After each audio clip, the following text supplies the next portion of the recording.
প্রচুর জিন আর মানুষকে দিয়ে আমি জাহান্নাম পূর্ণ করব। কত জিন আর কত মানুষ আমি জিনের হিসাব জানি না, মানুষেরটা জানি। প্রতি 1000-এ 999 জন জাহান্নামে যাবে, বলেন নাউজুবিল্লাহ। সহিহ বুখারীতে 4 বার হাদিসটা এসেছে, প্রতি 1000-এ 999 জন, মানে ম্যাক্সিমাম। এটা ম্যাথামেটিক্যালি হিসাব করার দরকার নাই, এর মানে হচ্ছে অধিকাংশ মানুষই কি করবে, জাহান্নামে যাবে। এবং এটা আমাদের উম্মতের ক্ষেত্রে এসেছে। 73টা দল হবে, আছে না? 72 দল কোথায় যাবে? জাহান্নামে। এটা বোঝানো হচ্ছে বেশিরভাগ মানুষই কোথায় যাবে? জাহান্নামে। অপরাধ কি ছিল? অপরাধটা বলা আছে এই আয়াতে। 1 নাম্বার, লাহুম কুলুবুন লা ইয়াফকাহুনা বিহা। অপরাধ ছিল যে আল্লাহ পাক হৃদয় দিয়েছিলেন, উপলব্ধি করে নাই। কলব দিয়েছিলেন, উপলব্ধি করেনি, জাহান্নামে যাওয়ার কারণ। ওয়ালাহুম আযানুন লা ইয়াসমাউনা বিহা। কান দিয়েছিলেন, শোনেনি। ওয়ালাহুম আ'য়ুনুন লা ইউবসিরুনা বিহা। 2 চোখ দিয়েছিলাম, দেখেনি। হৃদয় দিয়েছি, উপলব্ধি করে নাই। 1 নাম্বার কারণ। কান দিয়েছি, শোনে নাই। চোখ দিয়েছি, দেখে নাই। উলাইকা কাল আনআম। এরা হচ্ছে গবাদি পশুর মতো। এটা আল্লাহর কথা, আমার প্রতি রাগ করবেন না। আল্লাহ বলেছেন তারা হচ্ছে গবাদি পশুর মতো। দে আর জাস্ট লাইক ক্যাটলস, বাল হুম আদল। বরং এর চাইতেও এরা নিকৃষ্ট এবং জঘন্য। উলাইকা হুমুল গাফিলুন। এরা হচ্ছে গাফেল সম্প্রদায়। আল্লাহর আয়াতগুলো আমাদের কলিজে আঘাত লাগে না? এখন আমাদের কলবগুলো অনেক শক্ত হয়ে গেছে, মাশাআল্লাহ। সুম্মা কাসাত কুলুবুহুম, একটা আয়াত আছে না সূরা বাকারার মধ্যে? ফাহিয়া কাল হিজারাতি আও আশাদ্দু কাসওয়া। পাথরের মতো শক্ত হয়ে গেছে, বরং তার চেয়েও বেশি শক্ত হয়ে গেছে। দেখবেন আল্লাহর আয়াতগুলো যখন আপনার কলিজে আঘাত করবে না, শক্ত হয়ে যাবে, বুঝবেন আপনার কলবে 2টা জিনিসের অভাব আছে। একটা হচ্ছে আপনার কলব নিয়মিত পরকালকে স্মরণ করে না, নিয়মিত আপনার কলব মৌতকে স্মরণ করে না। 2 নাম্বার হচ্ছে আপনার কলবে কোরআনের তেলাওয়াত পৌঁছাচ্ছে না। এই দুটোই কারণ। কারণ নবী সাল্লাল্লাহু আলাইহি ওয়াসাল্লাম বলেছেন, পাপ করলে কলবের মধ্যে কালো দাগ পড়ে। এভাবে পাপ করতে করতে করতে করতে কলবটা কলুষিত হয়ে যায়, দুর্গন্ধ বের হয়, কুৎসিত হয়ে যায়। যদি মানুষ তওবা করে, কালিমা মুছে যায়। তওবা না করলে তা বাড়তে থাকে। নবীজি বলছেন, আমি কি তোমাদেরকে জানিয়ে দিব কোন কাজ তোমার কলবের মরিচা দূর করবে? সাহাবীরা বললেন, অবশ্যই ইয়া রাসূলুল্লাহ। তিনি তখন এই 2টা কাজ বলেছেন। 1 নাম্বার, বেশি থেকে বেশি কোরআন তেলাওয়াত এবং মৌতের স্মরণ তোমার কলবকে পরিষ্কার করে দিবেন ইনশাআল্লাহ। এই 2টো কাজ আমরা করতে চাই না। এখনকার সভ্যতায় গিয়ে দেখবেন কবরস্থান সমাজের বাইরে থাকে। একটা সমাজ, এর বাইরে দেখবেন কবরস্থান, দূরে। আর ঢাকা হলে তো কথাই নাই। দেখবেন বনানীতে কবরস্থান, তার আশপাশে মানুষ ছুটছে আর ছুটছে জীবনে, দুনিয়ার জীবিকার তাগিদে। একবার ফিরে তাকানোরও সময় নাই যে ওটা কি, জায়গাটা কি, কোন জায়গা। তো একটা সময় ছিল নবী সাল্লাল্লাহু আলাইহি ওয়াসাল্লামের যুগ থেকে শুরু করে সাহাবায়ে কেরামের যুগে, কবরস্থান ছিল মসজিদের পাশে। কোথায়? এলাকার মূল যে মসজিদ, এর পাশে। মানুষ 5 ওয়াক্ত নামাজে যেত, কবর দেখতো, পরকালকে স্মরণ করতো, জিয়ারত করতো, চলে আসতো। এখন দেখবেন মাসে একদিনও কেউ কবরস্থানে যায় না। তো মৌতের কথা স্মরণ হবে কিভাবে? কিন্তু আমরা দেখি আল্লাহকে আমরা পরীক্ষাগারে পরীক্ষা করতে পারবো, ফেরেশতাকে পারবো, জিন জাতি, আমাদের আত্মা, রূহ, কবরের আযাব, জান্নাত জাহান্নাম। হ্যাঁ, ওই যে কবরের ফেরেশতা আসবে, প্রশ্নোত্তর। হ্যাঁ, ওই যে কিয়ামতের মাঠে সূর্য নেমে আসবে, ঘামবে মানুষ। হ্যাঁ, তারপরে যে আগের নবী রাসূলগণ, আগের আসমানি কিতাব, তাকদীর, ভাগ্য, আগামীকাল কি হবে, এগুলোকে পরীক্ষাগারে প্রমাণ করতে পারবেন।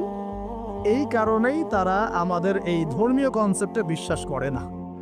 আমি কি বুঝতে পারছি কেন বিশ্বাস করে না? ওদের সাথে আমাদের জ্ঞানতাত্ত্বিক আদর্শের দর্শনে পার্থক্য আছে। এখন এই কারণেই তারা যেহেতু স্রষ্টায় বিশ্বাস করে না, এখন মানুষের সৃষ্টি তত্ত্ব দিতে হবে, একটা দিতে হবে না? কেমন করে মানুষ সৃষ্টি হলো, কোত্থেকে আসলো, কেমন ছিল আমাদের আদিম পুরুষরা, দিতে হবে কিনা? এই কারণে বিভিন্ন মতবাদ তারা দিয়েছে, এই অ্যামিবা থেকে, ওই কোষ থেকে, অমুক থেকে, তমুক থেকে। এর মধ্যে একটা দিয়েছে ওই যে বিবর্তন থেকে, দেখেন নাই? আচ্ছা, এগুলো এমনি এমনি না, কারণ ওদের দর্শনটা চাপিয়ে দেওয়ার জোরপূর্বক চেষ্টা করা হচ্ছে এখানে, আর কিছু না। এখানে যে বিশ্বাস করে যে আমাদের একজন স্রষ্টা আছেন, আল্লাহ রাব্বুল আলামিন, এবং তিনি প্রথম সৃষ্টি করেছেন আদম আলাইহিস সালামকে, তাকে নাম জ্ঞান শিক্ষা দিয়েছেন, তার পাঁজর থেকে হাওয়া আলাইহিস সালামকে সৃষ্টি করেছেন, জান্নাতে রেখেছেন, পরীক্ষা নিয়েছেন, শয়তান প্রলুব্ধ করেছে, তাই না? তারপর আমরা দুনিয়াতে চলে এসেছি, আমরা এসেছি জান্নাত থেকে পৃথিবীতে, এবং আমাদের পিতা আদি পিতা আদম আলাইহিস সালাম এই কনসেপ্ট যে বিশ্বাস করে তার কি বিবর্তনের প্রয়োজন আছে? আর যেহেতু ওরা এই কনসেপ্টে বিশ্বাস করে না, এই কারণে একটা সৃষ্টি তত্ত্ব দেওয়ার খাতিরে এইসব মতবাদ দিয়ে দিয়েছে। মতবাদ দেয় দেখ, মত প্রকাশ করে করুক, সেটা বুঝলাম, স্বাধীনতা আছে, কিন্তু জোর করে চাপিয়ে দিতে হবে কেন? যারা অমুসলিম সমাজ বা যারা নাস্তিক, যারা পশ্চিমা সভ্যতার সংস্কৃতির ধারক বাহক, তারা এগুলো বিশ্বাস করে করুক। একজন মুসলিম তো করে না, করে মুসলিম সমাজের মানুষকে করে, তাহলে মুসলিম সমাজের মানুষকে এগুলো করাতে হবে কেন? এই জায়গাটাই তো সমস্যা। আমরা কি চাপিয়ে দিচ্ছি কোনো কিছু, যে আপনারা ঘাট ধরে ইসলাম কবুল করো, এরকম কথা কেউ বলে? আমরা কি করি? আমরা কোরআন সুন্নাহ থেকে সত্যটা স্পষ্ট করি, যার ইচ্ছা হয় সে ইসলাম কবুল করবে, যার ইচ্ছা হয় সে করবে না। লাকুম দীনুকুম ওয়ালিয়া দিন, তোমার দিন তোমার জন্য, আমাদের দিন আমার জন্য। তোমরা যদি কোরআন সুন্নাহ মেনে নাও, আত্মসমর্পণ করো, ইনশাআল্লাহ তোমরা জান্নাতে যাবে, ইনশাআল্লাহ তোমরা আমাদের ভাই হয়ে যাবে। যদি না করো, তোমাদের কবর তোমাদের, তোমাদের তোমাদের পরকাল তোমাদের, এগুলোর সাথে আমাদের কোনো সম্পর্ক আছে? তো জোর করে মুসলিমরা কখনো চাপিয়ে দেয় না, কিন্তু মুসলিমদের উপরে এখন জোর করে এগুলো চাপিয়ে দেওয়া হচ্ছে। এগুলোতে বিশ্বাস করলে কিন্তু ঈমান থাকবে না, থাকবে? কেউ যদি বিশ্বাস করে আল্লাহ মানুষ থেকে মানুষ সৃষ্টি করেন নাই, অন্য কোনো প্রাণী থেকে করেছেন, তাহলে ঈমান থাকবে? কোরআনে শত শত আয়াত আছে, ওয়াল্লামা আদামাল আসমাআ কুল্লাহা, আমি আদমকে সমস্ত নাম শিক্ষা দিয়েছি। ওয়াইয ক্বালা রাব্বুকা লিল মালায়েকা ইন্নী জাঈলুন ফিল আরদি খলিফা, আমি, স্মরণ করো হে নবী সে সময়ের কথা, আমি ফেরেশতাদেরকে বললাম যে আমি পৃথিবীতে আমার খলিফা পাঠাবো। আমরা হচ্ছে এই দুনিয়া আল্লাহর খলিফা, সুবহানাল্লাহ। আমরা হচ্ছে এই দুনিয়াতে কার খলিফা? আল্লাহর খলিফা। আমরা এই দুনিয়ার অধিবাসী নই, আমরা জান্নাত থেকে এখানে এসেছি। আমরা জান্নাতে ছিলাম, কেন চলে আসলাম? শয়তান ওই যে আমাদেরকে প্রলুব্ধ করেছিল। সূরা তাহা পড়বেন, আল্লাহ পাক ওখানে বলেছেন, শয়তান গিয়ে আদম আলাইহিস সালামকে বলছিল, ইয়া আদম, হে আদম, আল আদুল্লুকা, আমি কি তোমাকে বলে দিব, জানাবো কি, আলা শাজারাতিল খুলদি ওয়া মুলকিন লা ইয়াবলা, এমন গাছের কথা বলবো যার কাছে গেলে বা যার ফল খেলে তুমি রাজত্ব পাবে, চিরস্থায়ী রাজত্ব পাবে এবং কোনোদিন মরবে না। এই দুটো টোপ দিয়েছে, রাজত্ব পাবে, অমরত্ব পাবে। এক পর্যায়ে ওয়াসওয়াসা দিতে দিতে দিতে দিতে একদিন আমাদের পিতা সেখানে চলে গেলেন। ফাকালা মিনহা, সেখান থেকে তারা দুজন খেয়ে ফেললো। কোথা থেকে খেলো? ওই গাছের কাছ থেকে তারা খেয়ে ফেললো। ফাবাদাত লাহুমা সাওআতুহুমা, এবং তাদের গায়ের যে জামা ছিল জান্নাতের পোশাক, এটা ধাপাস করে খুলে পড়ে গেল। নাউযুবিল্লাহ। জান্নাতে সবার সামনে আমাদের পিতা মাতাকে কে নগ্ন করে দিল? শয়তান। তাহলে এখন দুনিয়া যারা আমাদেরকে নগ্ন করতে চায়, এরা কার অনুসারী বলেন? বুঝতে পারছেন না? একই মিশন না? একই মিশন। আচ্ছা, এরপর আল্লাহ পাক বললেন তোমরা আর এখানে থাকতে পারবে না। আলাম আকুল লাকুমা ইন্নাশ শাইতানা লাকুমা আদুউম মুবিন, আমি কি তোমাদের দুজনকে বলি নাই, আদম হাওয়া, যে শয়তান হচ্ছে তোমাদের প্রকাশ্য শত্রু? তখন তারা বললেন রব্বানা যালামনা আনফুসানা, বলেন রব্বানা যালামনা আনফুসানা ওয়া ইল্লাম তাগফির লানা ওয়া তারহামনা লানাকুনান্না মিনাল খাসিরিন। এই দোয়া করলেন, আল্লাহ মাফ করে দিলেন, আলহামদুলিল্লাহ। কিন্তু দুনিয়া আর জান্নাতে থাকা হলো না। কুল নাহবিতু মিনহা জামিআ, আল্লাহ বলছেন আমি বললাম তোমরা সবাই নেমে যাও। কোথায় নেমে যাও? পৃথিবীতে নেমে যাও। তার মানে পৃথিবী আগে ছিল না পরে সৃষ্টি করা হয়েছে? পৃথিবী আগেই ছিল। পৃথিবী কি আগে থেকেই ছিল? কুল নাহবিতু মিনহা জামিআ ফাইম্মা ইয়াতিয়ান্নাকুম মিন্নি হুদান, তোমরা নেমে যাও পৃথিবীতে একসাথে, আর তোমাদের কাছে আমার পক্ষ থেকে প্রত্যেক যুগে যুগে হেদায়েত আসবে। কি আসবে? এই যে তাওরাত হেদায়েত ছিল না, তাওরাত, জাবুর, ইনজিল সব হেদায়েত ছিল, ঠিক ওই সিলসিলাতেই এসেছে কি আল কোরআন। ফামান তাবিআ হুদায়া, যারা আমার হেদায়েত মেনে নিবে, ফালা খাউফুন আলাইহিম ওয়ালা হুম ইয়াহজানুন, তাদের কোনো ভয় নাই, কোনো দুশ্চিন্তা নাই। যে জান্নাত থেকে এসেছো ওখানে ফিরে যাবে ইনশাআল্লাহ। আমরা এসেছি পৃথিবীতে জান্নাত থেকে, এখানে পরীক্ষা দিচ্ছি, উদ্দেশ্য আবার সেই জান্নাতেই ফিরে যাওয়া। আমরা এখানে থাকতে আসি নাই তো, থাকতে আসছি। আমরা এখানে আসছি জান্নাত থেকে, ফিরে যাব কোথায়? ইনশাআল্লাহ জান্নাতে, ইনশাআল্লাহ জান্নাতে। আর জান্নাতীদের 120 কাতার হবে। কত কাতার? 120 কাতার। তার মধ্যে 80 কাতার হবে উম্মতে মুহাম্মাদি, বলেন সুবহানাল্লাহ। আর এই উম্মতে মুহাম্মাদির মধ্যে আরো 70,000 স্পেশাল মানুষ আছে। কত হাজার? যারা বিনা হিসেবে, বিনা আযাবে ডাইরেক্ট জান্নাতে যাবে ইনশাআল্লাহ। বলে দিব তারা কারা, মাত্র 70,000। 70,000। তবে অন্য একটা হাদিসে আসছে যে প্রত্যেক হাজারের সাথে আরো 70,000। তবে শর্ত কঠিন। কিরকম শর্ত? সাহাবীরা বসে ডিসকাস করছেন কে হতে পারে তারা। কেউ বলছেন তারা হয়তো প্রথম দিকের মুসলিমরা হবেন, কেউ বলছেন তারা হয়তো মুজাহিদরা হবেন, কেউ বলছেন তারা বদর যুদ্ধের সাহাবীরা হবে ইত্যাদি। তখন নবী সাল্লাল্লাহু আলাইহি ওয়াসাল্লাম আবার চলে আসলেন, ব্যাক করলেন। ব্যাক করে বলছেন তোমরা কি এই বিষয়ে কি বিষয়ে কথা বলছিলে? তখন সাহাবীরা বললেন আমরা তো ডিসকাস করছিলাম যে কারা হতে পারে সেই 70,000। নবীজি বললেন শোনো, ওই 70,000 মানুষ, এক নাম্বার, ওই 70,000 মানুষ পাখি উড়িয়ে ভাগ্য গণনা করে না। প্রথম কাজটা কি? মানে তারা ইসলাম এত কঠিনভাবে পালন করে যে পাখি উড়িয়ে ভাগ্য গণনা বা হাত দেখা, রাশিফল, এরকম শিরিকের ধার কাছেও নাই। তারা শিরিকের ধার কাছেও নাই। 2 নাম্বার, তারা আগুনের শেখা বা উল্কি দিয়ে, এই ট্যাটু আছে না, ট্যাটু উল্কি আঁকে আগুন দিয়ে, এই ধরনের ট্যাটু উল্কি তারা আঁকে না শরীরের মধ্যে। এইসব কুলক্ষণে সুলক্ষণে তারা বিশ্বাস করে না। 3 নাম্বার, তারা অবৈধ ঝাড়ফুঁক করে না। অবৈধ ঝাড়ফুঁক করে না। বৈধ ঝাড়ফুঁক করা যাবে, সূরা ফাতিহা পড়ে ঝাড়ফুঁক করা যাবে, সূরা ফালাক নাস ইখলাস পড়ে পড়া যাবে, আয়াতুল কুরসি পড়ে পড়া যাবে, কোরআন হাদিস দিয়ে ঝাড়ফুঁক করা যাবে। কিন্তু অবৈধ কিছু ঝাড়ফুঁক আছে না, তান্ত্রিক কবিরাজদের কাছে মানুষ করে, এগুলো করা যাবে না। আর 4 নাম্বার হচ্ছে তারা সর্বাবস্থায় এক আল্লাহর উপরে তাওয়াক্কুল করে, ভরসা করে, আল্লাহর প্রতি তাওয়াক্কুল করে। এরা হচ্ছে সেই 70,000 মানুষের মধ্যে থাকবে ইনশাআল্লাহ। এক সাহাবী দাঁড়িয়ে বললেন, ওয়াকাশা দাঁড়িয়ে বলছেন যে ইয়া রাসূলুল্লাহ, আমার জন্য দোয়া করেন, আমি যেন সেই 70,000-এর মধ্যে থাকতে পারি। নবীজি বললেন হ্যাঁ, তুমি 70,000-এর মধ্যে একজন যাও। এরপর আরো 2জন সাহাবী দাঁড়িয়ে গেলেন, আমার জন্য দোয়া করেন। নবীজি বললেন না, ওয়াকাশা অগ্রগামী হয়েছে। এভাবে সবার জন্য দোয়া করতে থাকলে দরজা কি হতো? বন্ধ হয়ে যেত। তো এই দরজা খোলা আছে। এই যুগের মানুষও হতে পারে না? জি। যে ব্যক্তি শিরক করে না, আল্লাহ ভরসা করে, কোন রকম কুলক্ষণে বিশ্বাস করে না, ইসলাম পরিপূর্ণরূপে পালন করে, ইনশাআল্লাহ তাআলা আল্লাহ চাইলে তাদেরকে আল্লাহ পাক 70,000-এর মধ্যে আশ্রয় দিবেন, অংশ দিবেন ইনশাআল্লাহ তাআলা। তো আমরা বলছিলাম যে আমরা কোত্থেকে আসছি ভাই? জান্নাত থেকে। কোথায় যাব? ইনশাআল্লাহ। এর মাঝখানে শয়তানের পথ রয়েছে কিছু, শয়তানের ফিতনা। কি ফিতনা? শয়তান চায়, শয়তান কিন্তু ওয়াদা করে আসছে, চ্যালেঞ্জ করে আসছে আল্লাহর কাছে। কি করছে? চ্যালেঞ্জ। শয়তান কি চ্যালেঞ্জ করছে জানেন? শয়তান চ্যালেঞ্জ করছে যে রব্বি, শয়তান বলছে রব্বি মানে হে আমার রব। শয়তান কিন্তু আস্তিক, শয়তান কিন্তু আল্লাহকে বিশ্বাস করে। সে বলছে রব্বি, হে আমার রব, আনজিরনি, আমাকে অবকাশ দিন, ইলা ইয়াউমি ইউবআসুন, কিয়ামত দিবস পর্যন্ত অবকাশ দিন। আল্লাহ বলছেন ফাইন্নাকা মিনাল মুনজারিন, যাও, তোমাকে অবকাশ দেওয়া হলো।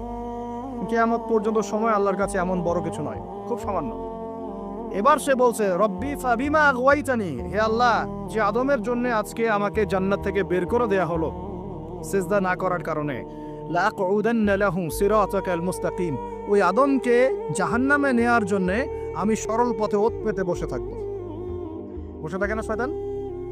সুম্মা লাআতিয়ান্না মিন বাইনি আইদিহিম, খুব ভালো করে জায়গাটা বোঝেন প্রিয় ভাইরা।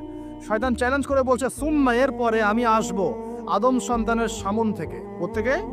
এই সামন থেকে মানে অর্থ হচ্ছে দুনিয়া, মানে আপনাকে দুনিয়ার সমস্ত ফিতনায় সে পরুদ্ধ করে রাখবে। কারণ দুনিয়া চোখের সামনে দেখা যায় না, দেখা যায়। দুনিয়ার অভাবের ধোঁকা দিবে, বেকারত্বের ধোঁকা দিবে, হতাশা, এইটা সেইটা, স্বামী স্ত্রীর ফিতনা, পরিবারের ফিতনা, সামাজিক ফিতনা, আপনাকে দুনিয়ার এই ফিতনায় সে ব্যস্ত রাখবে, রাখে না? এটা হচ্ছে সামন থেকে আসা। ওয়ামিন ফালফিহিম, পিছন থেকে আসবো। পিছন থেকে মানে আপনাকে পরকাল সম্পর্কে হতাশ করে দিবে, এবং পরকাল সম্পর্কে আপনাকে কুধারণা সৃষ্টি করবে, এবং পরকাল সম্পর্কে আপনার মধ্যে একটা গাফেলতি সৃষ্টি করে দিবে যে পরকাল না, পরে দেখা যাবে। হ্যাঁ, পিছনে কি আছে? পরকাল না? পিছনটা পরকাল। তো পরকাল আসবে যখন, তখন দেখা যাবে। হ্যাঁ, বৃদ্ধ হলে তখন তওবা করে নিব, এখনো কি তাড়াহুড়ার কি আছে, পরে দেখা যাবে শেষ বয়সে। এরকম করে আপনাকে ভুলিয়ে ভালিয়ে রাখবে পিছন থেকে। আবার হতাশ করে দিবে, আমার পরকালে আমার জান্নাত হবে না, আমি তো এত আমল করতে পারি নাই, হ্যাঁ, আমার কি হবে, আমার আত্মহত্যা ছাড়া কোনো পথ নাই। এভাবে হতাশ করে ফেলবে আপনাকে পিছন থেকে। সুম্মা লাআতিয়ান্না মিন বাইনি আইদিহিম ওয়া মিন খালফিহিম, সামন থেকে আসবো, পিছন থেকে আসবো, ওয়া আন আইমানিহিম, ডান দিক থেকে আসবো। ডান দিক মানে কি? এটার ব্যাখ্যাও চমৎকার। ডান দিক মানে কি? আমরা বলি না ডান পক্ষ, খুব ভালো মনে করি না? ডান পক্ষ ভালো, ডান দিকটা ভালো, শুভ মনে করি। তো ডান দিক হচ্ছে আপনাকে নেক্সট সুরতে সে ধোকায় ফেলবে। ডান দিক মানে কি? নেক্সট সুরতে ধোকায় ফেলবে। মনে করেন ডান দিক মানে ভালো, মানে আপনি নামাজ পড়ছেন কিন্তু নামাজের মধ্যে শিরিক ঢুকাই দিবে। মানুষ দেখতেছে ভালো করে নামাজ পড়ে, নামাজ জাকাত দিচ্ছেন, দান সৎকার করছেন, মনের মধ্যে রিয়া ঢুকাই দিবে। ভালো কাজই তো করছে, ঠিক আছে? মানে হ্যাঁ, এটাও ঠিক। ওই যে হালাল প্রেমের দিকে উদ্বুদ্ধ করার চেষ্টা করবে। তার নেক্সট সুরতে ধোকা, নেক্সট সুরতে। হ্যাঁ, নেক্সট মানে আলেম হয়েছে, মানুষ সবাই একদম বড় বক্তা, আলেম সব বলছে, মনের মধ্যে অহংকার, নেক্সট সুরতে ধোকা, ঠিক আছে? বা মনে হচ্ছে যে এক ভাইয়ের গীবত তহমত সমালোচনা করাকে সে দিনের পথে সংগ্রাম মনে করছে, নেক্সট সুরতে ধোকা। হ্যাঁ, এক ভাইয়ের সমালোচনা করা, গীবত করা, তার চরিত্র উদ্ধার করে ফেলা, এটাকে সে মনে করছে যে দিনের জন্যই করছে, ঠিক আছে? নেক্সট সুরতে ধোকা, নেক্সট সুরতে ডান দিক থেকে মানে কি? নেক্সট সুরতে আপনাকে ধোকায় ফেলে দিবে। ফেলছে না? জি ফেলছে। কিন্তু এটা কিন্তু ডেঞ্জারাস। এটা কাদের জন্য? এটা আবেদ মানুষদের জন্যই, যারা আল্লাহকে মানে, রাসূলকে মানে, চেষ্টা করে দিনের পথে চলার জন্য, এদেরকে সে ডান দিক থেকে আসবে আর কি। আমাদের ক্ষেত্রে আল্লাহ পাক হেফাজত করুন বলি আমি। আর চতুর্থটা হলো ওয়ান শামাইলিহি, মদের বাম দিক থেকে আসবে। এটা কেমন? এটা হচ্ছে ফাসেক জালেম শ্রেণীর মানুষ যারা, তাদের সামনে মদ, জুয়া, জেনা সবকিছু উন্মুক্ত করে দিবে, এগুলোর জন্য ছোট এক। তো এইভাবে চতুর্দিক থেকে শয়তান আসবে এবং বলবে, আল্লাহকে বলেছে ওয়ালা তাজিদু আকসারহুম শাকিরিন, আল্লাহ আপনি বেশিরভাগ আদম সন্তানকেই শুকরগুজার পাবেন না।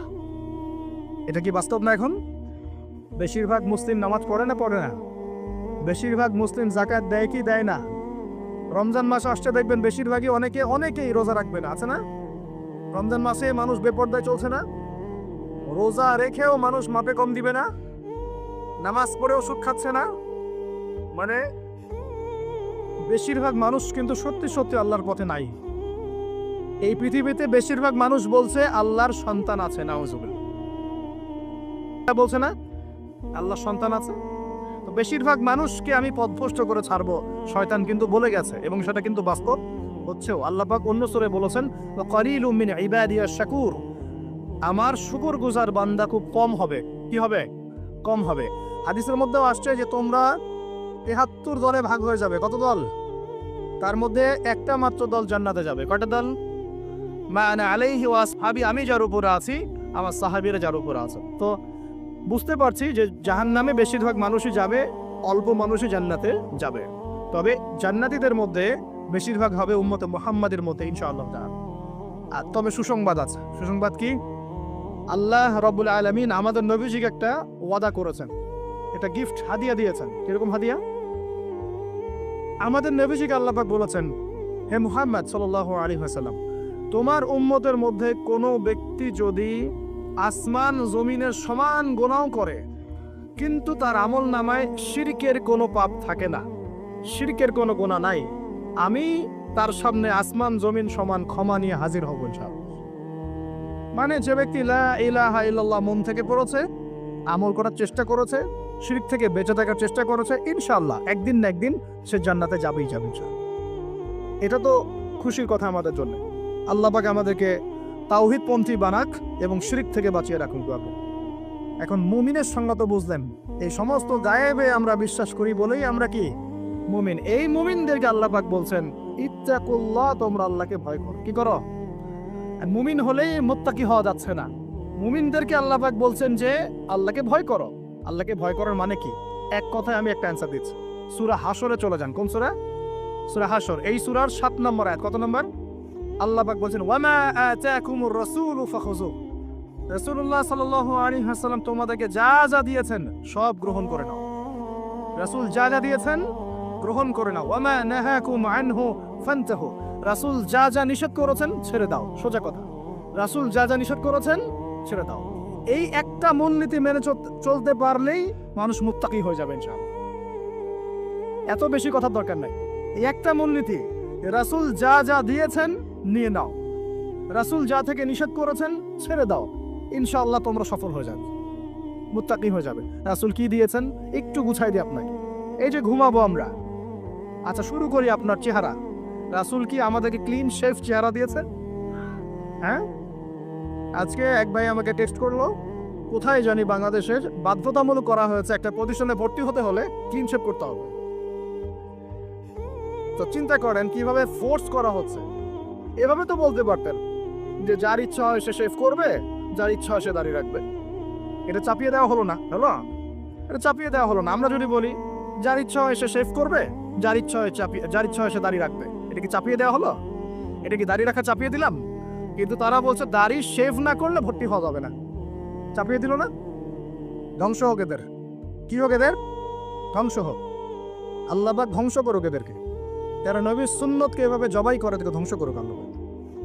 একটা মানুষ একা একা করে একটা জিনিস, একা একা সে করে, একা একা সে নিজের আমল মনে করে, তার কাছে মনে হয়, সে মনে করে হ্যাঁ এটা একটা গুনার কাজ করছি, এক সময় ছেড়ে দিব ইনশাআল্লাহ, মনে করেন এমন মানুষ, এদেরকে আল্লাহ মাফ করে দিবে ইনশাআল্লাহ। এই মানুষগুলোকে আল্লাহ মাফ করে দিবে ইনশাআল্লাহ। আমি আল্লাহকে চিনি, আমার কাছে মনে হয় আমি আল্লাহকে চিনি। একজন মানুষ মনে করে একটা শেভ করতেছে, কিন্তু তার মনে হয় যে না আসলে শেভ করাটা খারাপ কাজ, এটা খারাপ কাজ, এটা আসলে আমি বাধ্য হয়ে করছি বা করতে হচ্ছে, ইনশাআল্লাহ আমি আর একটু বড় হলে ছেড়ে দিব, ইনশাআল্লাহ আল্লাহ চাইলে তাকে মাফ করে দিবে ইনশাআল্লাহ। আরেকজন এটাকে করতে বাধ্য করছে, না এটা করতেই হবে, রাখা যাবে না সুন্নত, এটা কাটতে হবে, শেভ করতে হবে, এ মাপ পাবে না ইনশাআল্লাহ। ইল্লা মাশাআল্লাহ, ইল্লা মাশাআল্লাহ। চাপিয়ে দেওয়া খুব খারাপ জিনিস। কেন চাপিয়ে দিবেন আপনি? কেন চাপিয়ে দিবেন? আর একজন পুরুষের সৌন্দর্যই তো হচ্ছে দাড়ি। আমি তো আফসোস করি যে দাড়ি নাই চেহারায়, কত আফসোস করি যে মানুষ, আপনাদের দাড়ি দেখলে আমার হিংসা হয়, ঈর্ষা হয়। এটা ঈর্ষা, হিংসা না, এটা কি ঈর্ষা। গাল ভর্তি দাড়ি থাকবে দেখে কত চমৎকার লাগে, মাশাআল্লাহ। আমাদের নবী সাল্লাল্লাহু আলাইহি ওয়াসাল্লামের চেয়ে কোনো হ্যান্ডসাম পুরুষ আছে? ছিল কখনো? নবী সাল্লাল্লাহু আলাইহি ওয়াসাল্লামের দাড়িগুলো এত সুন্দর ছিল, দাড়ি দিয়ে খুশবু বের হতো, সুবহানাল্লাহ। এমনিতেই দাড়িতে মেহেদি না দিয়েই দাড়ি একটু ব্রাউন রঙের দাড়ি ছিল, মেহেদি দেওয়া লাগতো না, এমনি ব্রাউন কালার দাড়ি। বুঝতে পারছেন না মনে হয়? অনেক টকটকা ফর্সা মানুষ ছিলেন তিনি। আমাদের একদম উপর লেভেল থেকে শুরু করে বাথরুমের টয়লেট পর্যন্ত সব এখন পশ্চিমা কালচারে চলছে। কোনো কোনো জায়গায় এমন টয়লেট দেখা যায় যে দাঁড়ায়ও পেশাব করার বুদ্ধি নেই, দেখেন নাই মনে হয়?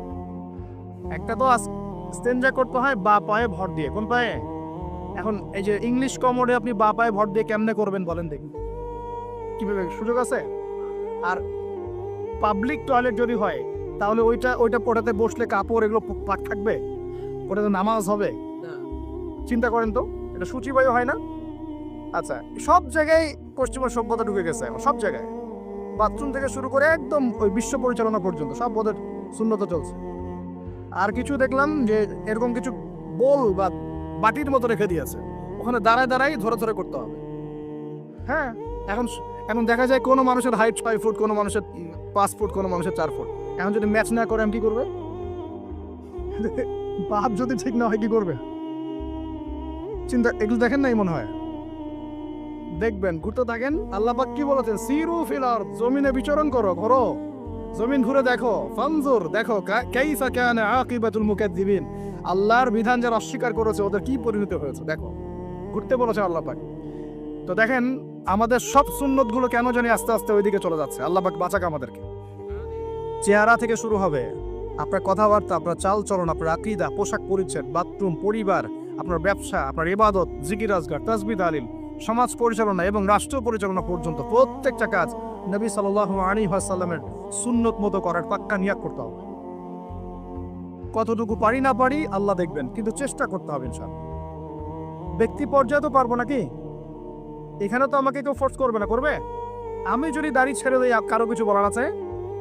আপনি যদি হালাল খান কেউ কিছু ফোর্স করবে আপনাকে? আপনি নামাজ ঠিক মতো পড়েন, রোজা রাখেন, তাসবিহ তাহলিল করেন, জিকির আজগার করেন, আপনার পরিবারে পর্দা কায়েম করেন, কেউ কি ফোর্স করবে আপনাকে? উপরের লেভেলে হয়তো আমরা ইম্পোজ করার ক্ষমতা আমাদের নাই, ওটা পরে। আগে ব্যক্তি জীবন ঠিক করেন, আগে ব্যক্তি জীবন ঠিক করেন, পরিবার ঠিক করেন, আপনার অর্থনীতি ঠিক করেন। ইনশাআল্লাহ তাআলা আল্লাহ পাক আমাদেরকে প্রকৃত মুত্তাকি বানিয়ে দিবেন ইনশাআল্লাহ। আল্লাহ বলছেন প্রকৃত মুত্তাকি হও। কেমন করে আল্লাহকে ভয় করো? হাক্কা তুকাতি, ভয় করার মতো ভয় করো। ভয় করার মতো ভয় মানে কি? জীবনের কিছু অংশে ইসলাম পালন করব, বাকি অংশ করব না এমন? নাকি জীবনের প্রত্যেকটা ক্ষেত্রে ইসলাম পালনের চেষ্টা করব? কোনটা? জীবনের প্রতিটা ক্ষেত্রে আল্লাহ পাক আমাদের সবাইকে ইসলাম পালন করার তৌফিক দান করুন। আল্লাহকে ভয় করো, ভয় করার মতো করে ভয় করো। আরেকটা কথা বলেছেন আল্লাহ পাক, ওয়ালা তামুতুন্না ইল্লা ওয়া আনতুম মুসলিমুন, পরিপূর্ণ মুসলিম না হয়ে মৃত্যুবরণ। পরিপূর্ণ মুসলিম কি জিনিস? যে ব্যক্তি বিপর্দায় চলে, এক মহিলা, আবার মাশাআল্লাহ নামাজও পড়ে, পরিপূর্ণ মুসলিম হলো কি? একজন ব্যক্তি 5 ওয়াক্ত নামাজি মাশাআল্লাহ, কিন্তু টেবিলের নিচ দিয়ে ঘুষ নিচ্ছে, পরিপূর্ণ মুসলিম হলো? একজন ভাই রোজাদার মাশাআল্লাহ, রোজা রেখেছেন কিন্তু রোজা রেখে ব্যবসা করছেন, মাপে কম দিচ্ছেন, পরিপূর্ণ মুসলিম হলো? একজন যুবক আল্লাহর জন্য কাজ করছে মাশাআল্লাহ, আবার এদিকে হারাম সম্পর্কে লিপ্ত, পরিপূর্ণ মুসলিম হলো কি? পরিপূর্ণ মুসলিমের সংজ্ঞা বোঝানোর জন্য কোনো ব্যাখ্যার প্রয়োজন নাই।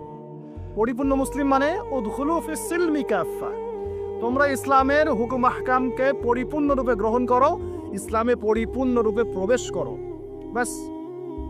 এখন একসাথে কি সব আমল করা যায়? যায় না, কিন্তু চেষ্টা তো করা যায় নাকি? আমরা শুরু করি, আমরা চেষ্টা করি, ব্যক্তি পর্যায় থেকে শুরু করি, পরিবারটা ঠিক করার চেষ্টা করি, হালাল খাওয়ার চেষ্টা করি, ইবাদত বাড়িয়ে দেই, দিনের জ্ঞান অর্জন করি, ওলামায়ে কেরামের সোহবতে থাকি, আল্লাহর জিকির বাড়িয়ে দেই, ইনশাআল্লাহ তাআলা আল্লাহ পাক অনেক বড় জায়গায় নিয়ে যাবে ইনশাআল্লাহ তাআলা। আল্লাহ পাক আমাদের সবাইকে এই আয়াতটা বোঝার তৌফিক দান করুন। বলি আর আমাদের সবাইকে আল্লাহ পাক পরিপূর্ণ মুমিন হওয়ার তৌফিক দান করুন, ইমানের 6 পিলারের উপর বিশ্বাস করার তৌফিক দান করুন, এটাকে মুখে স্বীকার করার তৌফিক দান করুন, কাজেও বাস্তবায়ন করার তৌফিক দান করুন। আল্লাহ পাক আমাদেরকে পরিপূর্ণ মুত্তাকি বানিয়ে দেন, আল্লাহকে ভয় করার মতো করার তৌফিক দান করেন, এবং পরিপূর্ণ মুসলিম হওয়ার তৌফিক আল্লাহ পাক দান করেন। তাহলে 2টা এক্সাম্পল দিয়ে আমি শেষ করব। পরিপূর্ণ মুসলিমের এক্সাম্পল আল্লাহ পাক দিয়েছেন ইব্রাহিম আলাইহিস সালামের মতো। কোথায়? ইব্রাহিম আলাইহিস সালামের স্ত্রীকে এবং সন্তানকে আল্লাহ পাক বলছেন রেখে আসো ওই মক্কার জনমানব শূন্য জায়গায়। ওই মক্কায় কোনো মানুষ ছিল, কোনো খাবার, কোনো পানি? ইব্রাহিম আলাইহিস সালাম কি বলেছিলেন আল্লাহ আমি কেন তাকে এখানে রেখে আসবো? কি যুক্তি এর পিছনে, কি লজিক, কি সায়েন্স? বলেছিলেন নাকি আল্লাহ পাক বলেছেন বাস আমল করেছেন? সামি'না ওয়া আতা'না, শুনলাম মানলাম, শুনলাম মানলাম, শুনলাম মানলাম, এর নাম ইসলাম। কোনো প্রশ্ন করা যাবে না। প্রত্যেকটা প্রশ্নের উত্তর আছে ঠিকই, প্রতিটা প্রশ্নের উত্তর ঠিকই আছে, কিন্তু সব উত্তর বোঝার জ্ঞান আল্লাহ পাক আমাকে দেন নাই। নামাজ যে আল্লাহ পাক করতে বলেছেন, নামাজ পড়লে আমরা পরকালে জান্নাতে যাব ইনশাআল্লাহ, ইনশাআল্লাহ নামাজ পড়ার মধ্য দিয়ে আমাদের সমাজের ঐক্য হবে, ইত্যাদি অনেক ব্যাপার আছে। আপনার ফিজিক্যালও অনেক উপকার আছে, নামাজ পড়লে শারীরিক অনেক উপকারও আছে, কিন্তু সবকিছু তো আর ব্যাখ্যা করার প্রয়োজন নাই। আল্লাহ বলেছেন করো, নিশ্চয়ই এর মধ্যে কল্যাণ আছে, ব্যাস। আল্লাহ বলেছেন জাকাত দাও, জাকাত দিতে আল্লাহ বলেছেন দিতে হবে। এটা কেন দিব? আল্লাহ কি অন্যকে খাওয়াতে পারেন না? আমাকে খাওয়াতে হবে কিনা? এত যুক্তি তর্কের দরকার নাই। আল্লাহ পাক জাকাত দিতে বলেছেন, নিঃসন্দেহে এর পিছনে অর্থনৈতিক সমৃদ্ধি আছে। আল্লাহ বলেছেন রমজান মাসে রোজা রাখো, এটা এটা এটা রাখলে আধ্যাত্মিক অর্জন হবে, তাকওয়া অর্জন হবে। আমরা রমজান মাসে তারাবি পড়ি, ইবাদতের মৌসুম, কোরআন খতম দেই, আমরা জিকির করি, অন্যকে ইফতার করাই, জাকাত দেই, সাদকাতুল ফিতর দেই, কত ইবাদত করি রমজান মাসে। আল্লাহ পাক করতে বলেছেন, এর পিছনে আরো অনেক কল্যাণ আছে, হয়তো আমরা জানি না। আমার শরীরে হয়তো এমন অনেক সমস্যা হতো যেটা রমজান মাসে রোজা রাখার ফলে শরীর ঠিক হয়ে গেছে, হবে না? এই ওযু করি, আমরা ওযু করি পবিত্রতা অর্জন করার জন্য, নামাজের জন্য, কিন্তু এই ওযু করার বদৌলতে অনেক ভাইরাস ব্যাকটেরিয়া থেকে আল্লাহ আমাদেরকে বাঁচান না? সব কিছুর পিছনে কোনো না কোনো কারণ আছে, সব কারণ হয়তো আমার জানা নাই। এই জন্য আল্লাহ পাক বলেছেন সামি'না আতা'না, এর নাম মুসলিম। শুনলাম মানলাম, এর নাম মুসলিম। সব এত প্রশ্ন করা যাবে না, ওইটা কেন, এইটা কেন, পর্দা কেন, এই যুগে পর্দা কেন, ইসলামের চোরের হাত কাটার বিধান কেন? কেন হাত কাটার বিধান? এই এলাকায় যদি একটা চোরকে সবার সামনে হাত কেটে দেয় কেউ, এলাকায় চুরি বাড়বে না কমবে? কি মনে হয় আপনাদের? আর যদি তাকে বিভিন্ন ফাঁক করে বের করে দেন, ছেড়ে দেন, চুরি আরো বাড়বে না কমবে? আরো বাড়বে, আরো বাড়বো। দেখবে যে ধর্ষণ করলে কোনো শাস্তি নাই, আরো করব। মদ খাইলে কোনো শাস্তি নেই, আরো খাবো। চুরি করলে কোনো শাস্তি হয় না, আরো করব। বাস এই তো বাড়তেই আছে দিন দিন এগুলো।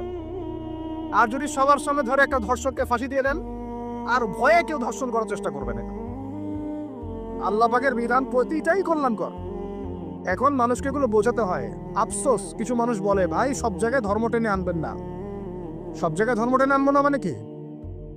সব জায়গায় আপনার মন গড়া বিধান টেনে আনবেন না, সব জায়গায় ধর্ম ঠিকই চলবে। আমাদের এটা কি শুধু ধর্ম না, জীবন ব্যবস্থা? জীবন ব্যবস্থা কি পুরো জীবন কেন্দ্রিক হয় না? এখানে ব্যক্তি জীবনে হেদায়েত নাই, এখানে পারিবারিক হেদায়েত নাই, অর্থনৈতিক হেদায়েত নাই, সামাজিক হেদায়েত নাই, তাহলে সব জায়গায় ইসলাম চলবে না কেন? কেন চলবে না? এটাই হলো আমাদের এখনকার বিশ্বের চ্যালেঞ্জ। দেখুন, বারা ইবনে আযিব রাদিয়াল্লাহু আনহু থেকে বর্ণিত হাদিসটা আসছে এবং হাদিসটা বিশুদ্ধ। এখান থেকে আমি মূল আলোচনা যাচ্ছি যে একদিন আনসার মানুষদের মধ্যে আনসার কারা? আমাদের আনসার বাহিনী। আনসার কারা? যারা মুহাজির সাহাবীদেরকে আশ্রয় দিয়েছিল মদিনায়, তাদেরকে কি বলা হয়? আনসার। তাহলে শব্দটা সুন্দর না? তাহলে আমাদের বাহিনীর নামটাও সুন্দর। মাশাআল্লাহ।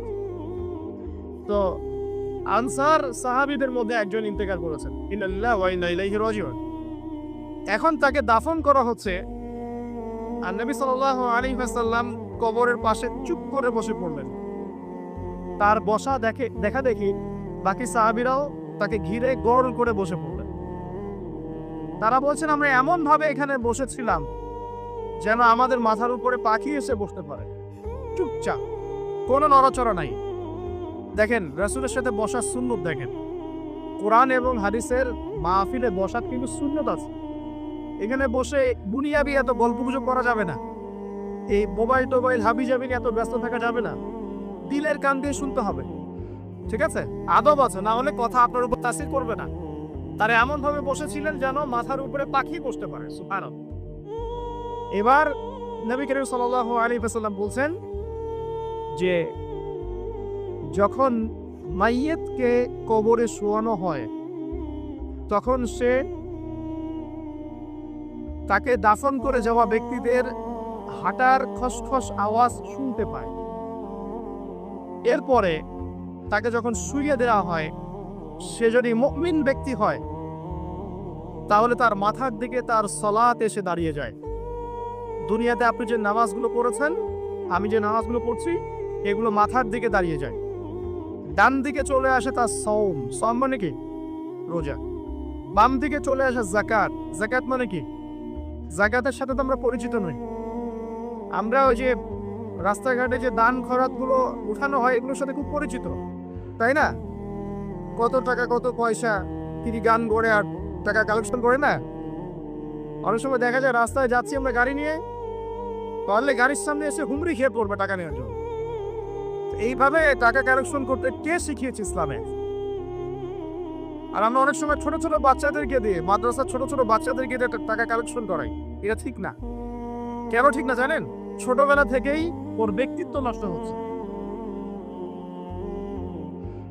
এই হাতটা উত্তম না এই হাতটা উত্তম? উপরের হাত উত্তম, নিচের হাত উত্তম? ছোটবেলা থেকে সে নিচের হাতে অভ্যস্ত হচ্ছে। দেখেন, এত টাকা পয়সা কালেকশন করে আমাকে আর একটা স্বতন্ত্র মসজিদ করতেই হবে জরুরি? খুবই জরুরি ছিল। মানুষের কাছে হাত চেয়ে হাত পেতে রাস্তাঘাটে এরকম করে গাড়ি থামিয়ে তারপরে কি বলবো, সুর করে গান গেয়ে এত টাকা পয়সা কালেকশন করতেই হবে? মসজিদটা আমাকে টাইলস ফিটিং করতেই হবে? এসি মসজিদ করতেই হবে? আমরা এমনও মসজিদ রংপুরে দেখেছি 10 বছরেও টাকা কালেকশন শেষ হয় নাই। 10 বছর ধরে কালেকশন হচ্ছে। আমি ছোটবেলা থেকে দেখছি কালেকশন হচ্ছে। কি বুঝলেন? তো এগুলো আমাদের ব্যক্তিত্ব নষ্ট করে। মুসলিমরা উপরের হাতের মালিক। সারা বিশ্ব আমরা একসময় চালিয়েছি। এই সভ্যতা আমাদেরকে কি শিখায়? সারা বিশ্ব আমরা চালিয়েছি। এই আপনার উমাইয়া খেলাফতের সময়ও কর্ডোভায় আব্দুর রহমানের যে শাসন ছিল, কর্ডোভা, স্পেন, পর্তুগাল, এই পুরো জায়গাগুলো পশ্চিমা বিশ্বের, এগুলো মুসলিমরা শাসন করেছে প্রায় 500-600 বছর। ইতিহাস তো আমরা জানিও না, পড়িও না, ভুলে গেছি। ইতিহাস পড়তে হয়। হিস্ট্রি ঘাটলে দেখবেন রাসূল সাল্লাল্লাহু আলাইহি ওয়াসাল্লামের 23 বছরের নববী যুগ, স্বর্ণযুগ, তারপর আবু বকর সিদ্দিকের খেলাফত, তারপর উমর ইবনে খাত্তাবের খেলাফত, আবু বকর সিদ্দিকের 2 বছর বা 2.5 বছর, উমর রাদিয়াল্লাহু আনহুর প্রায় 10 বছর, তারপর উসমান রাদিয়াল্লাহু আনহুর 12 বছর, আলী রাদিয়াল্লাহু আনহুর প্রায় 2-2.5 বছর, তারপরে হাসান রাদিয়াল্লাহু আনহু 6 মাস। এরপরে উমাইয়া খেলাফত শুরু হলো মুয়াবিয়া রাদিয়াল্লাহু আনহু হাতে প্রায় 20 বছর। উমাইয়ারা শাসন করেছে প্রায় 90 থেকে 100 বছর। তারপর জাব নদীর যুদ্ধে উমাইয়া আব্বাসী ওরা একে অপরের সাথে যুদ্ধ করেছে। পরে উমাইয়ারা পরাজিত হয়ে আব্বাসীরা ক্ষমতায় গিয়েছে। ক্ষমতায় গিয়ে তারা প্রায় শাসন করেছে প্রায় 550 বছর। এদিকে উমাইয়াদের মধ্যে যারা পরাজিত হয়েছে ওরা চলে গিয়ে কর্ডোভা, আন্দালুসিয়া, ওইদিকে খেলাফত কায়েম করেছে। তারপরে আবার এদিকে ফাতেমি খেলাফত ছিল, উসমানীয় খেলাফত ছিল, তারপরে মিশরের তুরুনি একটা রাজবংশ ছিল, আমাদের সাবকন্টিনেন্টে মোগলরা ছিল, সারা বিশ্বে আমরাই ছিলাম। ইতিহাস তো ভুলে গেছে। তা আমরা সবসময় উপরের হাত ছিলাম, উপরের হাত। আমরা দিতাম, মানুষ নিত। আর এখন কি হচ্ছে? আমরা এখানে আমরা চাই, মানুষ দেয়। আর ওরা কে এমনি দেয়? ওরা চড়া সুদ দিবে না? ওয়ার্ল্ড ব্যাংকে যান লোন নিতে, চড়া সুদ। আর এই সুদ শোধ করতে গিয়ে বিভিন্ন দেশ শ্রীলঙ্কা হয়ে যাচ্ছে। সুদ তো শোধ করতে হবে, এমনি তো আপনাকে আর এগুলো দিবে না। এই সুদটা শোধ করতে গিয়ে আমাদের জিনিসপত্রের দাম বেড়ে যাবে, তারপরে দেখবেন জনগণের উপর কর বেড়ে যাবে, অনেক প্রবলেম। আর এই প্রবলেমগুলো ফেস করতে হবে কি কারণে? রিবা বা সুদের কারণে। এই যে বলছি, দেখেন ছোটবেলা থেকেই যে আমরা নিচের হাতে অভ্যস্ত হচ্ছি, এটা ত্যাগ করতে হবে। ব্যক্তিত্বের পরিচয় দেন। এত টাকা পয়সা চেয়ে প্রতিষ্ঠান করার দরকার নাই। আমার জমি আছে 1 বিঘা, আমি প্রতিষ্ঠান করবো। আপনার 2 বিঘা আপনি করেন, যার সামর্থ্য আছে সেটা করবে, সামর্থ্য নেই করার দরকার নাই। আর একটা মসজিদ যদি কবুল হয়, একটা মসজিদ একটা জেলার জন্য যথেষ্ট। একটা মসজিদে নববী থেকে নবী সাল্লাল্লাহু আলাইহি ওয়াসাল্লাম সারা দুনিয়া শাসন করেছে। আর আমাদের তো কোটি কোটি মসজিদ বাংলাদেশে। এই যুগের কথাও নবীজি বলেছেন, যে যুগে মসজিদগুলো চাকচিক্যময় হবে, মসজিদগুলো কি হবে? চাকচিক্যময় হবে, হেদায়েত উঠে যাবে, এবং মসজিদের মধ্যে সরগোল হট্টগোল বেড়ে যাবে। দেখেন না, মসজিদে হট্টগোল বেড়ে গেছে না? এটা সেই যুগ। তো যেটা বলছিলাম প্রিয় ভাইরা, যে নিচের হাতে অভ্যস্ত না, উপরের হাতে অভ্যস্ত হতে হবে। এই কারণে এই যে একটা হাদিসের কথা শুরু করলাম, যে আনসার সাহাবী কারা ছিল? যারা মুহাজির সাহাবীদেরকে আশ্রয় দিয়েছে। এখন এই সাহাবীদের মধ্যে একজন ইন্তেকার করেছে, তার লাশ যখন রাখা হচ্ছে তখন নবীজি বলছেন, মাথার দিকে মাইয়েতের আসে কি? সলাত মানে কি? নামাজ। 5 ওয়াক্ত নামাজ আজকে থেকে ছাড়বেন? ওয়াদা করেন আজকে থেকে 5 ওয়াক্ত নামাজ ছাড়বো না ইনশাআল্লাহ। একটা হাদিস খালি বলি, মান তারাকা সালাতান মুতাআম্মিদান ফাকাদ কাফারা। মান তারাকা সালাতান মুতাআম্মিদান ফাকাদ কাফারা। আবার শুনেন, قال رسول الله صلى الله عليه وسلم من ترك صلاة متعمدا فقد كفر. মুআয বিন জাবাল রাদিয়াল্লাহু আনহু কে নবীজি বলেছেন, মান তারাকা সালাতান মুতাআম্মিদান ফাকাদ বারিয়াত মিন জিম্মাতিল্লাহ। যে ব্যক্তি নিজের উপর ফরজ নামাজ ছেড়ে দিল, সে কুফরি করলো।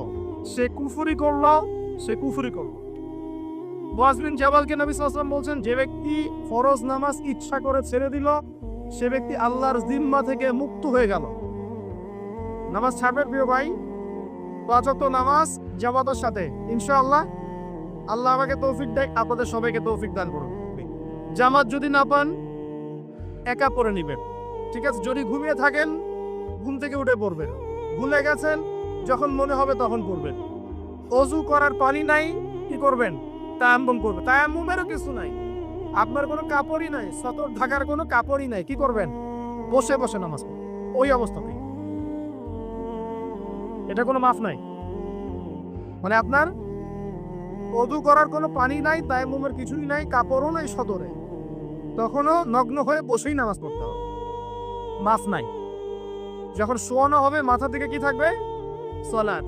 তাহলে আমরা যারা ফরজ সালাত এখন আদায় করছি না, আজকে তওবা করেন, বলেন আস্তাগফিরুল্লাহ আল্লাযী লা ইলাহা ইল্লা হুয়াল হাইয়ুল কাইয়্যুম ওয়া আতুবু ইলাইহি।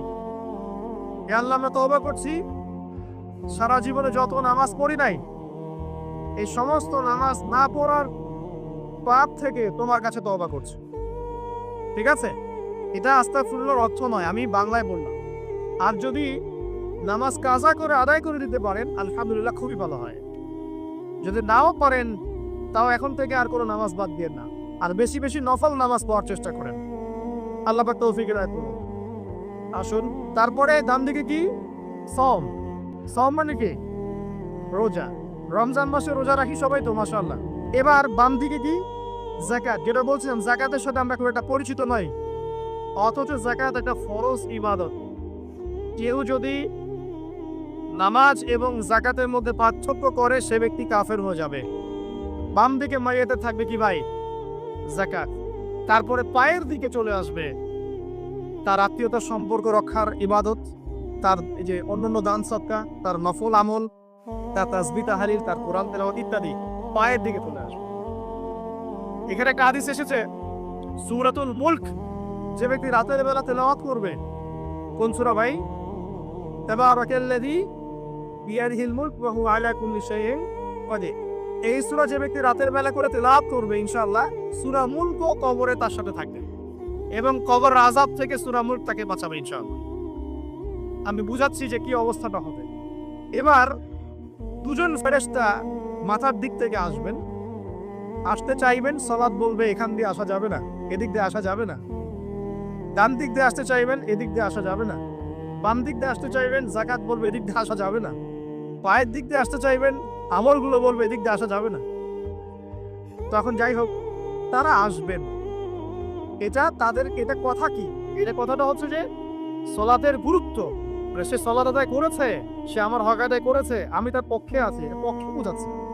রোজা বলবে আমি ওর পক্ষে আছি, তাকে আপনি কোনো শাস্তি দিবেন না, আমি তার পক্ষে আছি। আপনারা দুজন তাকে শাস্তি দিবেন না, আমি যাকাত তার পক্ষে আছি, এটা পক্ষে থাকার কথা। তারপরেও তারা আসবেন, চোখগুলো হবে নীল এবং কালো বর্ণ, নীলাপ চোখের কালো। মুনকার দেখি উঠে বসিয়ে দেওয়া হবে। এবার তিনটা প্রশ্ন। প্রথমে প্রশ্ন হচ্ছে কি, মান রব, তোমার রবকে? তখন মুমিন বান্দা বুক ফুলিয়ে বলবে রব্বি আল্লাহ, আমার রবকে আল্লাহ। পৃথিবীতে যে ব্যক্তি আল্লাহর সাথে শিরিক করে নাই, আল্লাহ তাওহীদের উপর থেকেছে এবং কার উপরে মৃত্যুবরণ করেছে, ইনশাআল্লাহ সে ব্যক্তি এর উত্তর নির্দ্বিধায় দিতে পারবে ইনশাআল্লাহ।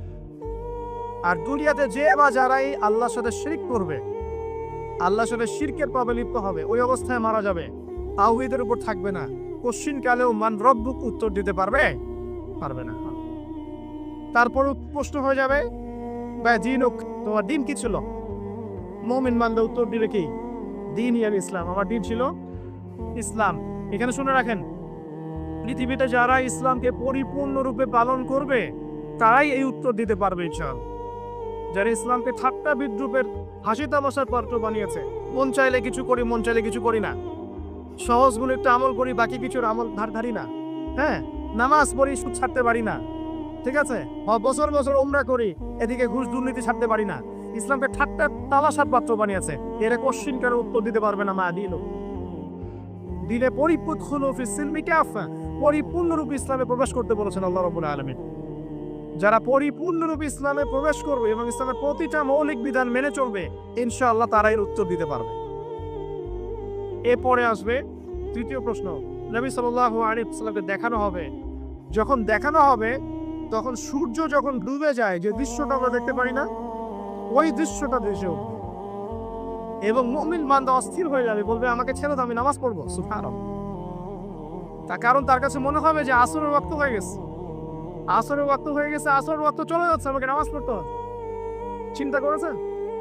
ওই যে একটা হাদিস আছে না, যে 7 শ্রেণীর মানুষকে আল্লাহ রাব্বুল আলামিন আরশের ছায়া দিবেন, তার মধ্যে এক শ্রেণীর মানুষকে যার অন্তর মসজিদের সাথে ঝুলে থাকে, তার মন মসজিদের সাথে ঝুলেছিল, এই সূর্য ডুবে গেল বলে আমাকে ছেড়ে দাও, নামাজ পড়তে যাও। তখন ফেরেশতারা বলবেন তোমাকে নামাজ পড়তে দেয়া হবে, তবে তার আগে তুমি এর উত্তর দাও। কি উত্তর? এই ব্যক্তির দিকে তাকাও। তখন নবী সাল্লাল্লাহু আলাইহি ওয়াসাল্লামকে দেখানো হবে, সাল্লাল্লাহু আলাইহি ওয়াসাল্লাম দরুদ পড়বেন, বলা হবে যে এই ব্যক্তির সম্পর্কে তোমার কি ধারণা? মান হাযা রাজুলু বুইসা ফিকুম, এই ব্যক্তি কে, যাকে তোমাদের কাছে পাঠানো হয়েছিল? মুমিন ব্যক্তি নির্দ্বিধায় বলে দিবে যে তিনি হচ্ছেন আমার নবী মুহাম্মদুর রাসূলুল্লাহ সাল্লাল্লাহু আলাইহি ওয়াসাল্লাম। দেখুন, পৃথিবীতে যে বা যারাই নবী সাল্লাল্লাহু আলাইহি ওয়াসাল্লামের সুন্নতের উপর আমল করবে, ইনশাআল্লাহ সে তার উত্তর দিতে পারবে। দুনিয়াতে যারা নবীর সুন্নতের 5 পয়সা পরোয়া করছে না, তার আদর্শের 5 পয়সা দাম দিচ্ছে না, তারা কোশ্চিন কালে উত্তর দিতে পারবে না। নাম হতে পারে আব্দুর রহমান, আব্দুর রহিম, নবীর সুন্নতের ভান ধারে না, তারা উত্তর দিতে পারবে। নবীর সুন্নতের গুরুত্ব কত গভীর, এটা আমাদেরকে এখান থেকে বুঝতে হবে। তাই প্রিয় যুবক ভাইরা, মুসলিম ভাইরা, আমাদের জীবনটাকে নবীর আদর্শ এবং সুন্নতে ঢেলে সাজাতে হবে। সকাল থেকে সন্ধ্যা পর্যন্ত প্রতিটা কাজ করবো কার তরিকায়? রাসূলের তরিকা। নামাজ পড়বো ও তার তরিকায়, রোজা, সিয়াম, হজ, যাকাত, আমল, মুআমালাত, আখলাক সব কার তরিকায়? নবী সাল্লাল্লাহু আলাইহি ওয়াসাল্লামের তরিকা অনুযায়ী ইনশাআল্লাহ। আল্লাহ পাক তৌফিক এনায়েত করুন, আমিন। এবার ফেরেশতা দুইজন জিজ্ঞাসা করবেন অবাক হয়ে যে তুমি কিভাবে এটা জানলে, তুমি কিভাবে এই তিনটা প্রশ্নের উত্তর দিতে পারলে? কারণ বেশিরভাগ মানুষ তো উত্তর দিতে পারবে না, বেশিরভাগ মানুষই এই উত্তর দিতে পারবে না। কারণ কিয়ামতের মাঠে 1999 জন মানুষ জাহান্নামে যাবে, নাউজুবিল্লাহ। তো এটা কঠিন পরীক্ষা। আল্লাহ রাসূল সাল্লাল্লাহু আলাইহি ওয়াসাল্লাম বলেছেন যে নিশ্চয়ই তোমাদেরকে এখানে পরীক্ষায় ফেলা হবে, আর তোমরা যদি এই পরীক্ষা জেনে তোমাদের মৃতদেরকে দাফন করা থেকে বিরত না থাকতে, তাহলে আমি তোমাদেরকে শুনিয়ে দিতাম কবরে কেমন পরীক্ষা হয়। মানে যদি আমরা শুনতে পারতাম যে কবরে কেমন পরীক্ষা হয়, আমরা ভয়ে আমাদের মৃতদেরকে দাফন পর্যন্ত করতাম না। এটা নবীজি বলছেন সাল্লাল্লাহু আলাইহি ওয়াসাল্লাম। তাকে জিজ্ঞাসা করা হবে যে তুমি কিভাবে জানলে এটা? বেশিরভাগ মানুষ তো পারে না উত্তর দিতে। তখন সেই ব্যক্তি বলে বসবে, সেই ব্যক্তি বলবে যে করাতু কিতাব আল্লাহ, আমি আল্লাহর কিতাব এই কোরআন পড়েছি। মুমিন বলবে আমি আল্লাহর কোরআন পড়েছি, ফাআমানতু বিহি, আমি এর উপর ঈমান এনেছিলাম, ওয়া সাদ্দাকতু, এবং সত্যায়ন করেছিলাম। সুবহানাল্লাহ। অতএব দুনিয়াতে যারা দ্বীনের জ্ঞান অর্জন করছে না, কোরআন পড়ছে না, হাদিস পড়ছে না, পড়াশোনার চেষ্টা করছে না, জানার চেষ্টা করছে না, কবরে পার পাওয়া ডিফিকাল্ট আছে। এটা একটা অন্যতম প্রশ্ন। আমরা কিন্তু মনে করি তিনটা প্রশ্ন হচ্ছে, আসলে প্রশ্ন হচ্ছে কয়টা? 7টা।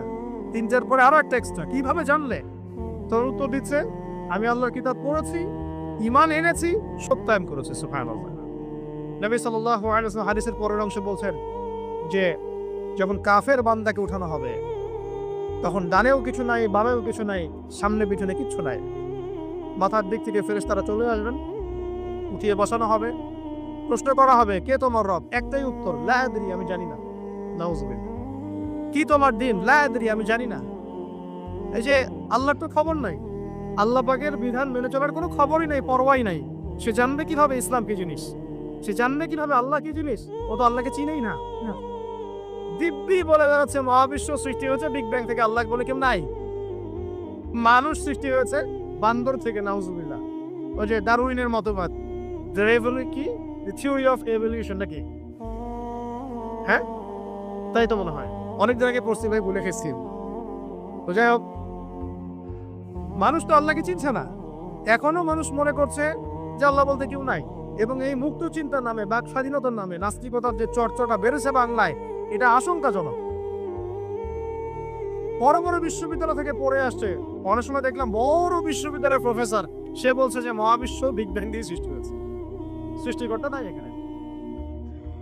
তো মুসলিম বিজ্ঞানীর একটা কথা বলতেন যে মানুষ বিজ্ঞান সম্পর্কে অল্প জানলে নাস্তিক হয়ে যায়, আর অনেক গভীর জ্ঞান অর্জন করলে আল্লাহর কাছে আত্মসমর্পণ করে। খেয়াল করে দেখবেন, ডক্টর, ইঞ্জিনিয়ার যারা বড় বড় লেভেলে চলে গেছেন, অনেক সিনিয়র, তারা কিন্তু বেশিরভাগ নামাজি দেখবেন।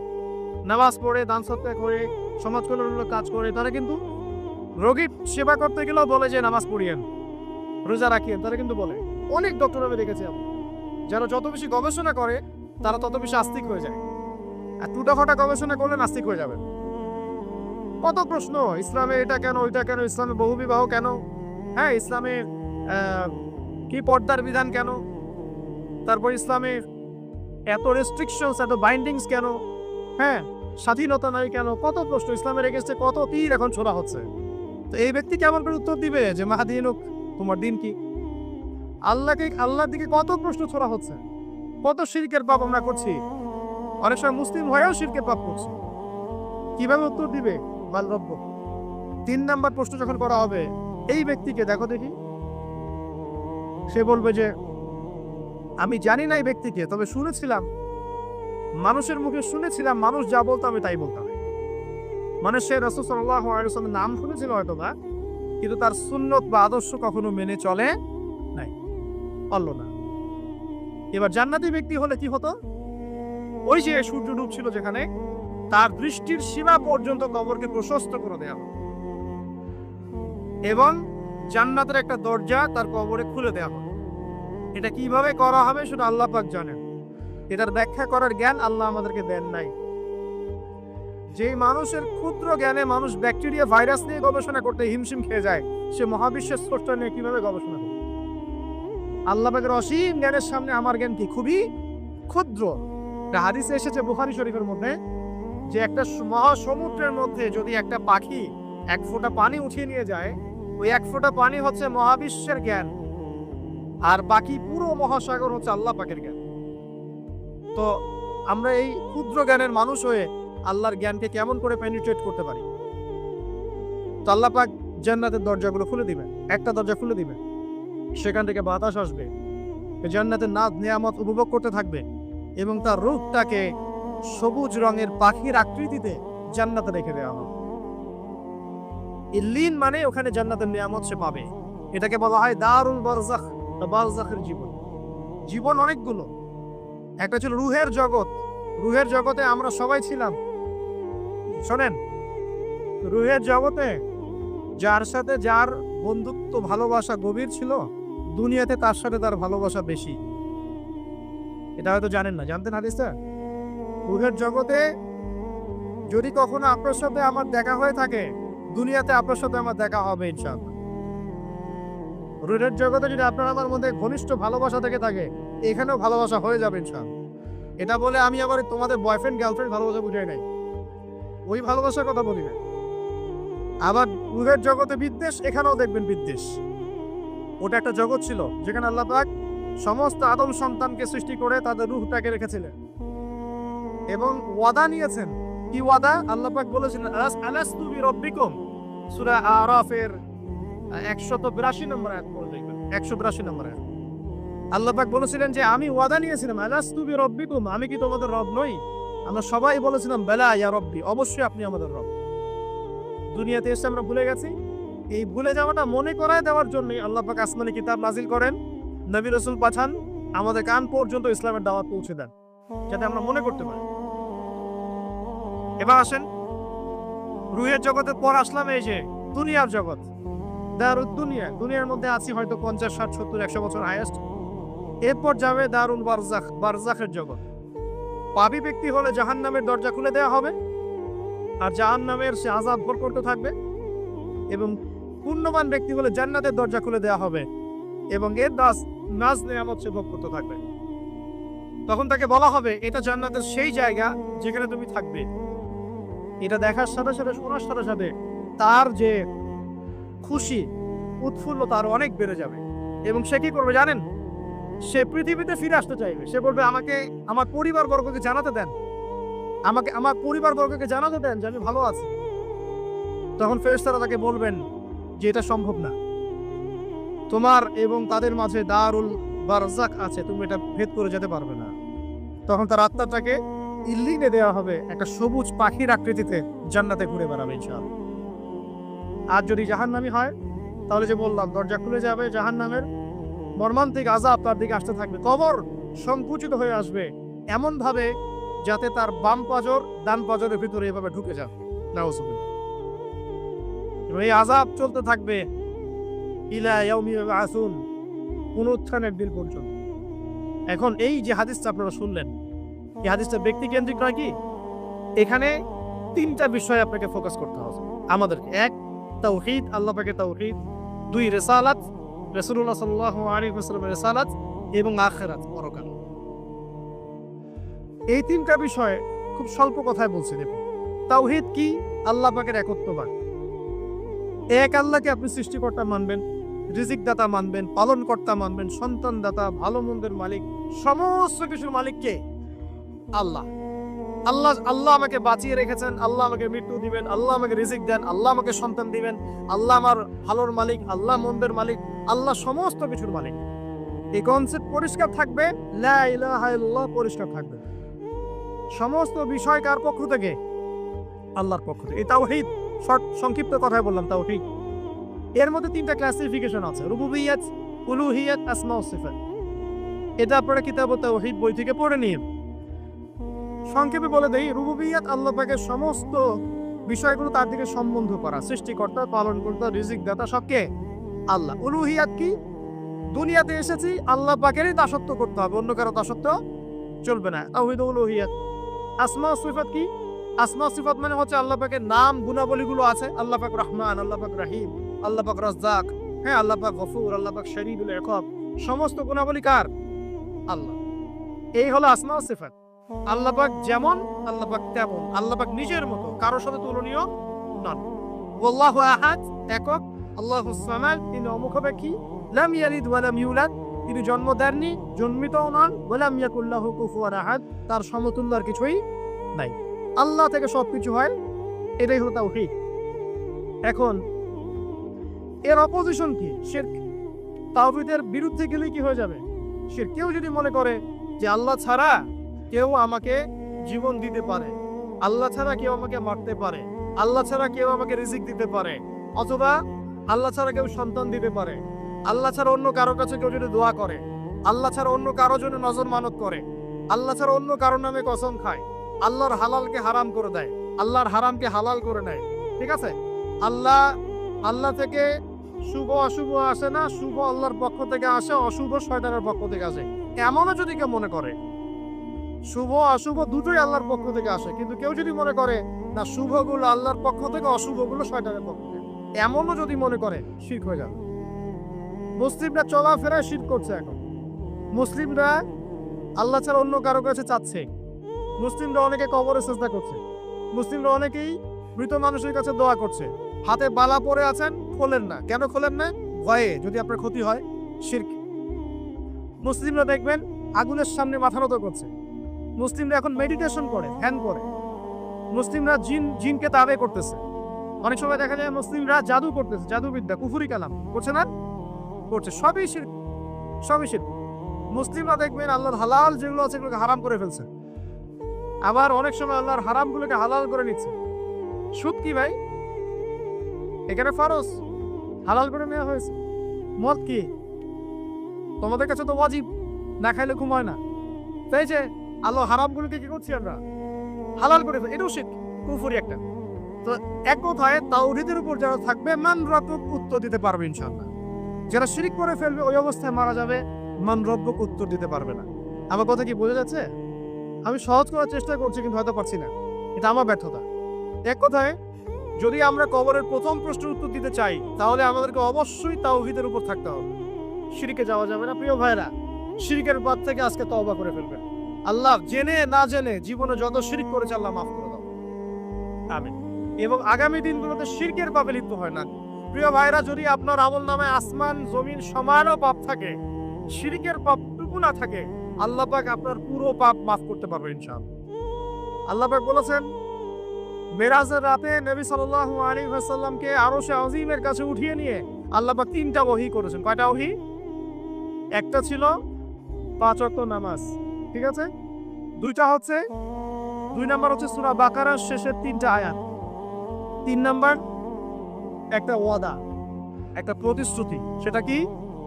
এ মুহাম্মদ সাল্লাল্লাহু আলাইহি ওয়াসাল্লাম, তোমার উম্মতের মধ্যে কেউ যদি আসমান জমিন সমান পাপ নিয়ে আমার সামনে হাজির হয়, কিন্তু আমার সাথে কাউকে শরীক না করে, শিরক না করে, তাহলে আমি আল্লাহ তার সামনে আসমান জমিন সমান ক্ষমা নিয়ে হাজির হব, মানে মাফ করে দেওয়া হবে ইনশাআল্লাহ। অতএব শিরকের পাপে যায় না, ইনশাআল্লাহ জান্নাতে যাওয়া যাবে।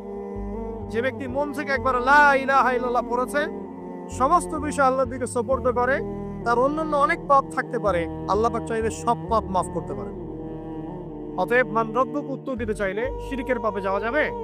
যাবে না। আধুনিক শিরকের মধ্যে সবচেয়ে ভয়ঙ্করটা হচ্ছে এটা যে আমরা আল্লাহর হালালকে হারাম করে নিচ্ছি। দিনই ইলম অর্জন আল্লাহর জন্য প্রতিটা কাজের করার আগে নিয়াত ফিক্স করবেন, কেন করব? পরকালীন স্বার্থ থাকলে করব, না হলে করব না। কেন তুমি টিকটকে যাবা না? কারণ পরকালীন কোনো স্বার্থ নাই। কেন তুমি ফ্রি মিক্সিং অ্যাফেয়ার্সে যাবা না? কারণ পরকালীন কোনো স্বার্থ নাই। কেন মদ খাবা না? পরকালীন কোনো স্বার্থ নাই। কেন মিউজিকে যাচ্ছ না? কারণ পরকালীন কোনো স্বার্থ নাই।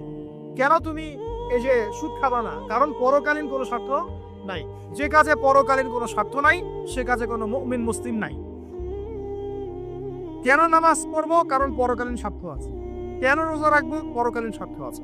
কেন আমি হালাল বিয়ে করব, হারাম জেনায় যাব না? পরকালীন স্বার্থ আছে। কেন আমি যাকাত দিব, ব্যবসা করব, সুদ খাবো না? কারণ পরকালীন স্বার্থ আছে। কেন ইসলামের দাওয়াত দিব?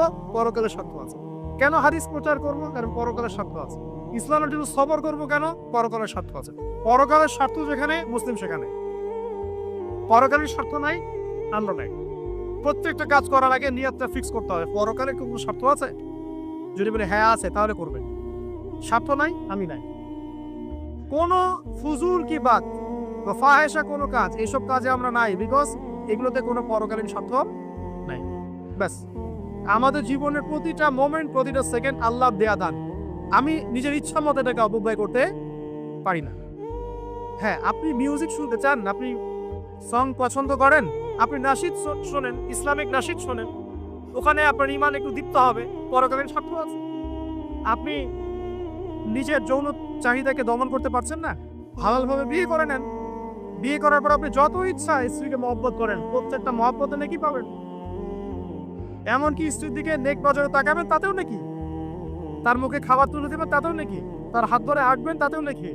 তাকে নিয়ে রাত্রে চাপ দেখবেন, তাতেও নাকি। আপনি আপনার নিয়তটাকে চেঞ্জ করেন, কাজের ডাইরেকশন চেঞ্জ করেন। পরকালের স্বার্থ থাকলে করবো, না হলে করবো না। আপনি পছন্দ করেন ঘুরে বেড়াতে, আল্লাহর দিনের দায়ী হয়ে ঘুরে বেড়ান না, সমস্যা কি? আল্লাহর জমিন ঘুরে দেখেন, এইসব অবান্তর কাজে লিপ্ত না থাকে আল্লাহ পাকের নিদর্শনগুলো ঘুরে দেখেন, আপনার ইমান বাড়বে ইনশাআল্লাহ। আপনার সংস্কৃতি ভালো লাগে, ইসলামিক সংস্কৃতি মেনে চলে। আপনি কবিতা লিখতে ভালোবাসেন, ইসলামিক কোনো কবিতা লেখেন। আপনি উপন্যাস পড়তে ভালোবাসেন, ইসলামিক কোনো উপন্যাস পড়েন। আমি বলছি না এগুলোর বাইরে কোনো পড়াশোনা করা যাবে না, এমনটা আমি কিন্তু বলছি না।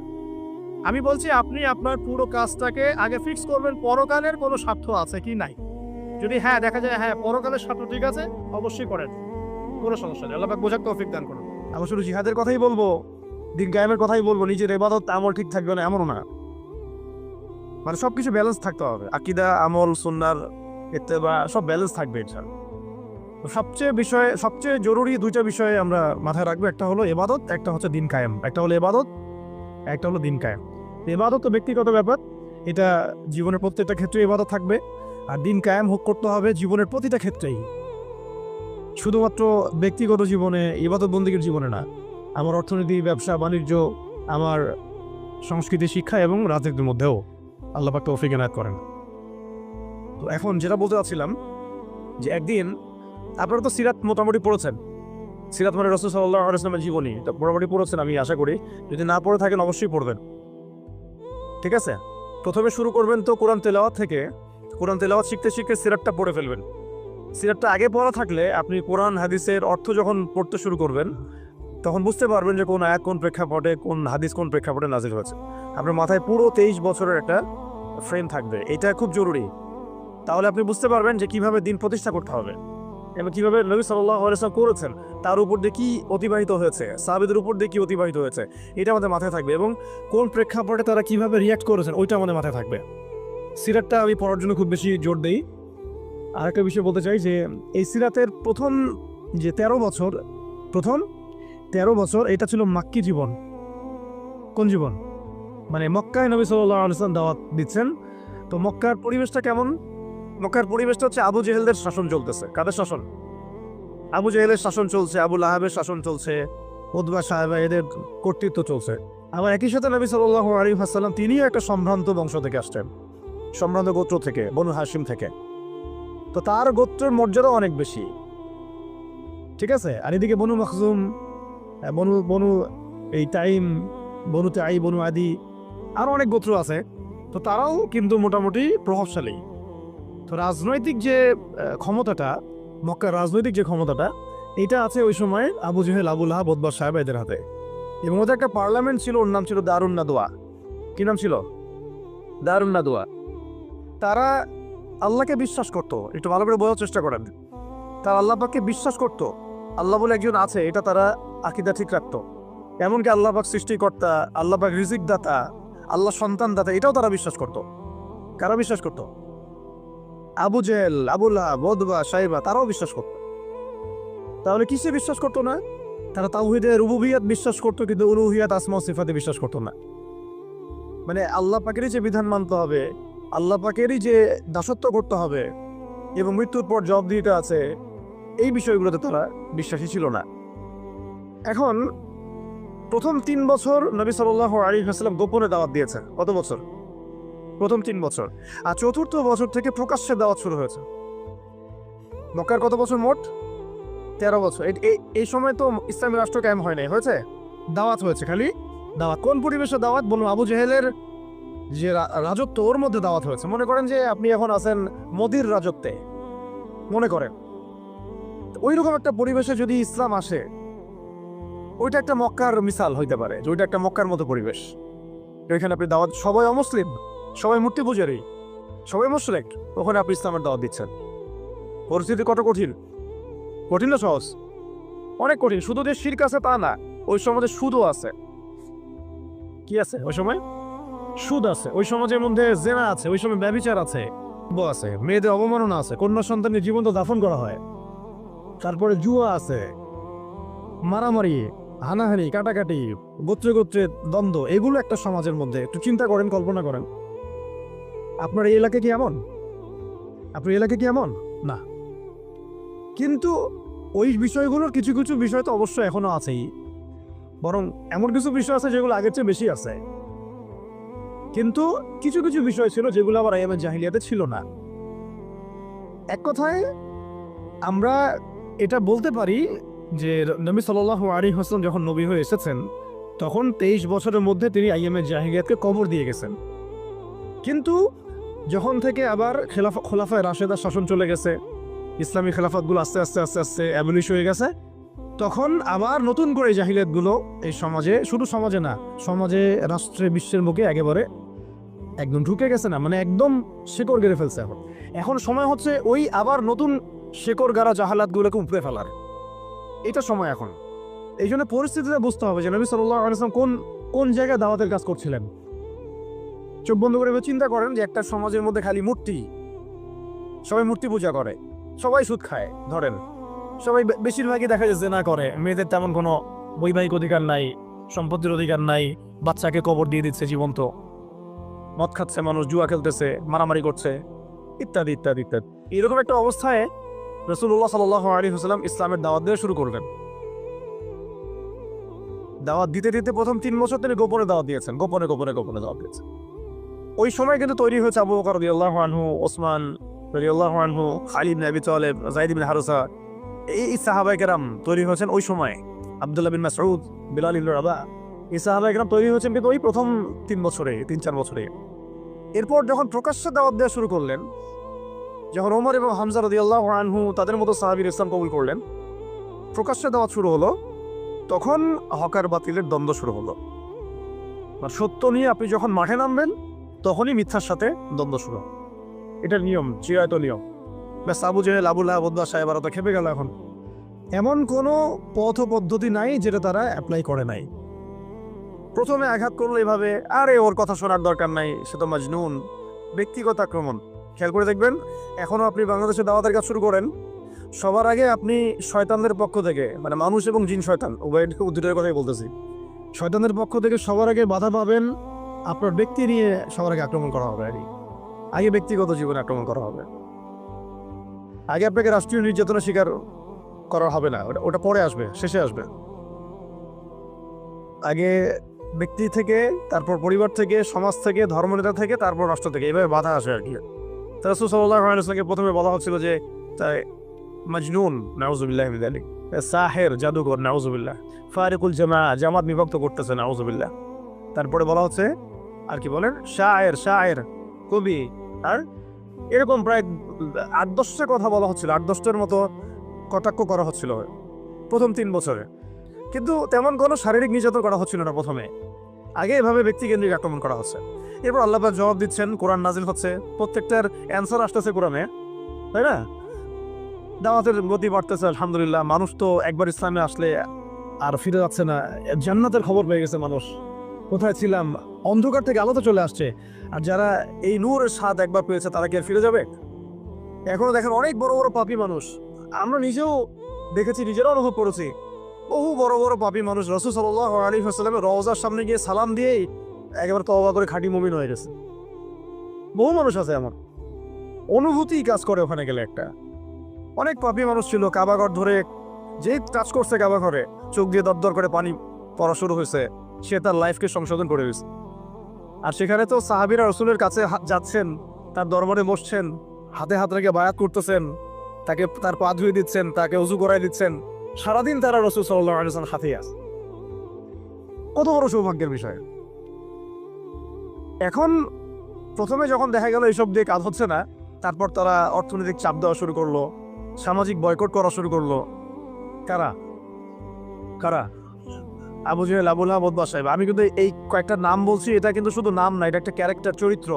আজকের বিশ্ব আবু জেহেল আছে, আবু লাহাব আছে, উতবা, সাইবার আছে না? সেম পদ্ধতি তারাও কিন্তু অবলম্বন করতেছে ইসলামকে দমন করার জন্য। সেম এটা মিলাই নেবেন আপনারা সিরাত থেকে। এবার শুনেন, অর্থনৈতিক চাপ দিয়ে কোনো কাজ হচ্ছে না, ব্যক্তিগত আক্রমণ করে কাজ হচ্ছে না, শারীরিক নির্যাতন করেও কাজ হচ্ছে না। সাহাবীদেরকে মেরে ফেলা হচ্ছে, সুমাইয়া রাদিয়াল্লাহু আনহাকে মেরে ফেলা হয়েছে না, শহীদ করা হয়েছে। তারপরে ইয়াসির রাদিয়াল্লাহু আনহুকে শহীদ করা হয়েছে মক্কায়। এরকম সাহাবীদেরকে নির্মম নির্যাতন করা হচ্ছে। বিলাল রাদিয়াল্লাহু আনহুকে পিটানো হচ্ছে, ওসমান রাদিয়াল্লাহু আনহুকে পর্যন্ত মারা হয়েছে, আবু বকর রাদিয়াল্লাহু আনহুকে উতবা মেরেছে একদিন, লাআনাহুল্লাহ।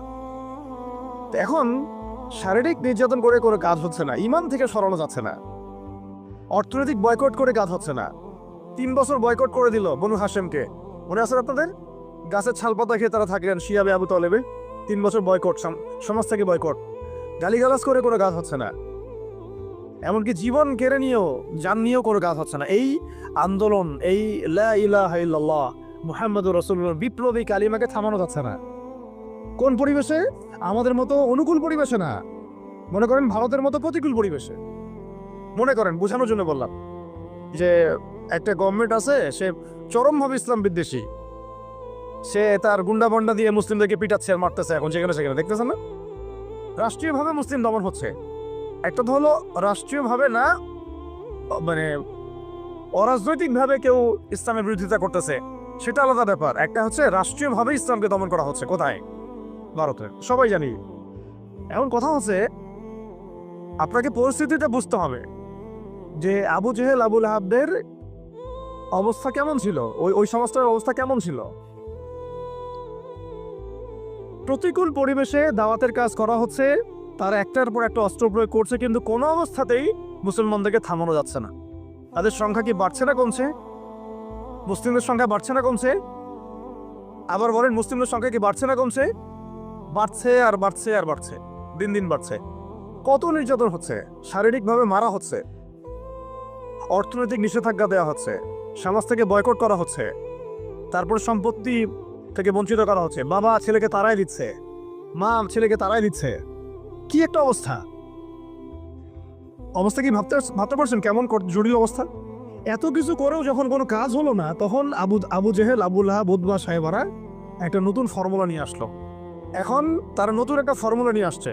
এই ফর্মুলাটার নাম হচ্ছে আপোষকামিতা বা সন্ধি করা। এটার নাম কি? আপনারা খেয়াল করে দেখবেন, আমি একটু বলে নেই 1 মিনিট। ওই আইএমএ জাহিলিয়াতে যে জাহালাতগুলো আপনি দেখছেন, শিরকের জাহালাত, সুদের জাহালাত, রিবা, তারপরে জেনা, ব্যভিচার, গোত্রীয় হানাহানি, সব আপনি এখনকার বিশ্বে দেখতে পারবেন। কিন্তু যখন দেখা যাবে মুসলিমরা খুবই শক্ত অবস্থায় আছে ইমানের দিক থেকে, কোনো অবস্থায় টলানো যাচ্ছে না, ঠিক যেমন সাহাবীদের মতো, তখন তারা নতুন একটা ফর্মুলা নিয়ে আসবে। কি ফর্মুলা? এই যে এই ফর্মুলাটা, সন্ধি, ঐক্য, মৈত্রী, মানবতা, এইসব শব্দ কিছু নিয়ে আসবে। নিয়ে এসে বলবে, ঠিক আবু জেহেল যেভাবে বলছিল যে, হে মুহাম্মদ, তুমি তো আমাদের সন্তান, আমাদের তো ভাতিজা, এটা চাচা ভাতিজা সম্পর্ক আমাদের, তো তোমাদের সাথে আমাদের এত দ্বন্দ্বের তো দরকার নাই। একটা কাজ করো, আসো তোমরা একটা বছর আমাদের লাত, উজ্জা, হবল, মানাতের ইবাদত করো, আমরা 1 বছর তোমার আল্লাহর ইবাদত করব। কেমন মনে হচ্ছে প্রস্তাবটা? বলেন, কার প্রস্তাব? আবু জেহেল, আবু লাহাব, উতবা, সাইবাদের প্রস্তাব। এটার সাথে আজকে বিশ্ব মিলাই নিয়েন, ওটা আপনারা মিলাবেন। আমি ধরাই দিচ্ছি, মিলাবেন কারা নিজেই বুঝতে পারবেন আপনি যে কথা কোন দিকে যাচ্ছে এখনকার প্রেক্ষাপটে আর কি। 1 বছর তোমরা আমাদের লাত, উজ্জা, হবল, মানাতের ইবাদত করো, আর 1 বছর আমরা তোমার আল্লাহর ইবাদত করব।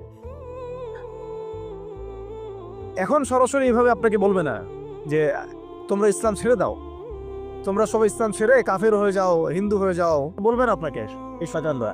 বরং এরা আপনাকে কি বলবে জানেন? তোমরা মুসলমানই থাকো, ঈসাই মুসলিম হয়ে যাও, কি বলবে? মুসলমান থাকো কি হয়ে যাও? ইসলামী মুসলিম হয়ে যাও, এটাও তো মুসলিম। তোমরা মুসলমান থাকো, ওই কাদিয়ানি মুসলিম হয়ে যাও। কি মুসলিম হয়ে যাও? এটা ওই যে খাচ্ছেন আপনারা, এটা এই তো জাহালাত, সব কাদিয়ানি তো এগুলো এগুলো এগুলো এগুলো এগুলো না খাওয়া সওয়াবের কাজ।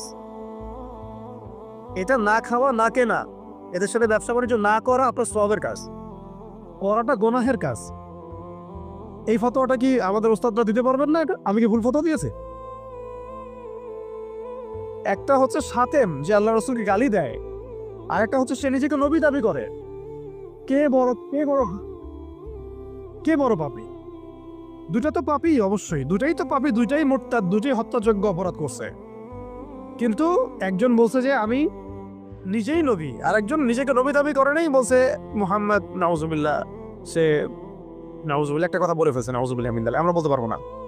এখন কথা হচ্ছে দুজনেই কিন্তু সাতেম, দুজনেই কিন্তু মুরতাদ, উভয়কেই হত্যা। ইসলামী ফিকহে এটাই আছে। কিন্তু এর মধ্যে বড় পাপীটাকে, যে নিজেকে, তো ওই যে খাচ্ছেন গ্রামাঞ্চলের মানুষ, সহজ সরল মানুষ, এগুলো বুঝতেও পারছে না যে কোন ফাঁদে পড়ে গেছে মানুষ। আল্লাহ আমাদেরকে বোঝার তৌফিক দান করেন। আর তারা এই নীরবে নীরবে নীরবে তাদের শিকড়টাকে শক্ত করেছে, অর্থনৈতিক ভিত্তি শক্ত করেছে, তাদের জনবল বাড়াইছে, বিভিন্ন জায়গায় তারা জায়গাটাকে কিনে ফেলছে। এমনও সাতক্ষীরের মধ্যে একটা আমরা গ্রামে গিয়েছিলাম যেখানে ওদেরই সংখ্যা বেশি, মুসলমানদেরকে তারা ওই দোকান ভাড়া দিচ্ছে। আমরা তো আসি যে হাত বাঁধবো কোথায়, তাই না, এই যে এগুলো নিয়ে। আর এদিকে যে কি অবস্থা ভিতরে, যে মানে আমাদের কি অবস্থা, এটা এটা এটা বোঝার জন্য সূরা কাহাফ তেলাওয়াত করেন, তাহলে বুঝতে পারবেন ইনশাআল্লাহ। তা আমি বলছিলাম যে ওটা অন্য প্রসঙ্গ, এটা নিয়ে আপনারা খতমে নবুয়ত একটা বিভাগই আছে, মার্কাজুদ দাওয়ায় খতমে নবুয়ত বিভাগ আছে একটা। ওই খতমে নবুয়তের অনেক কিতাব, অনেক আর্টিকেলস সব ছাপানো হয়ে গেছে।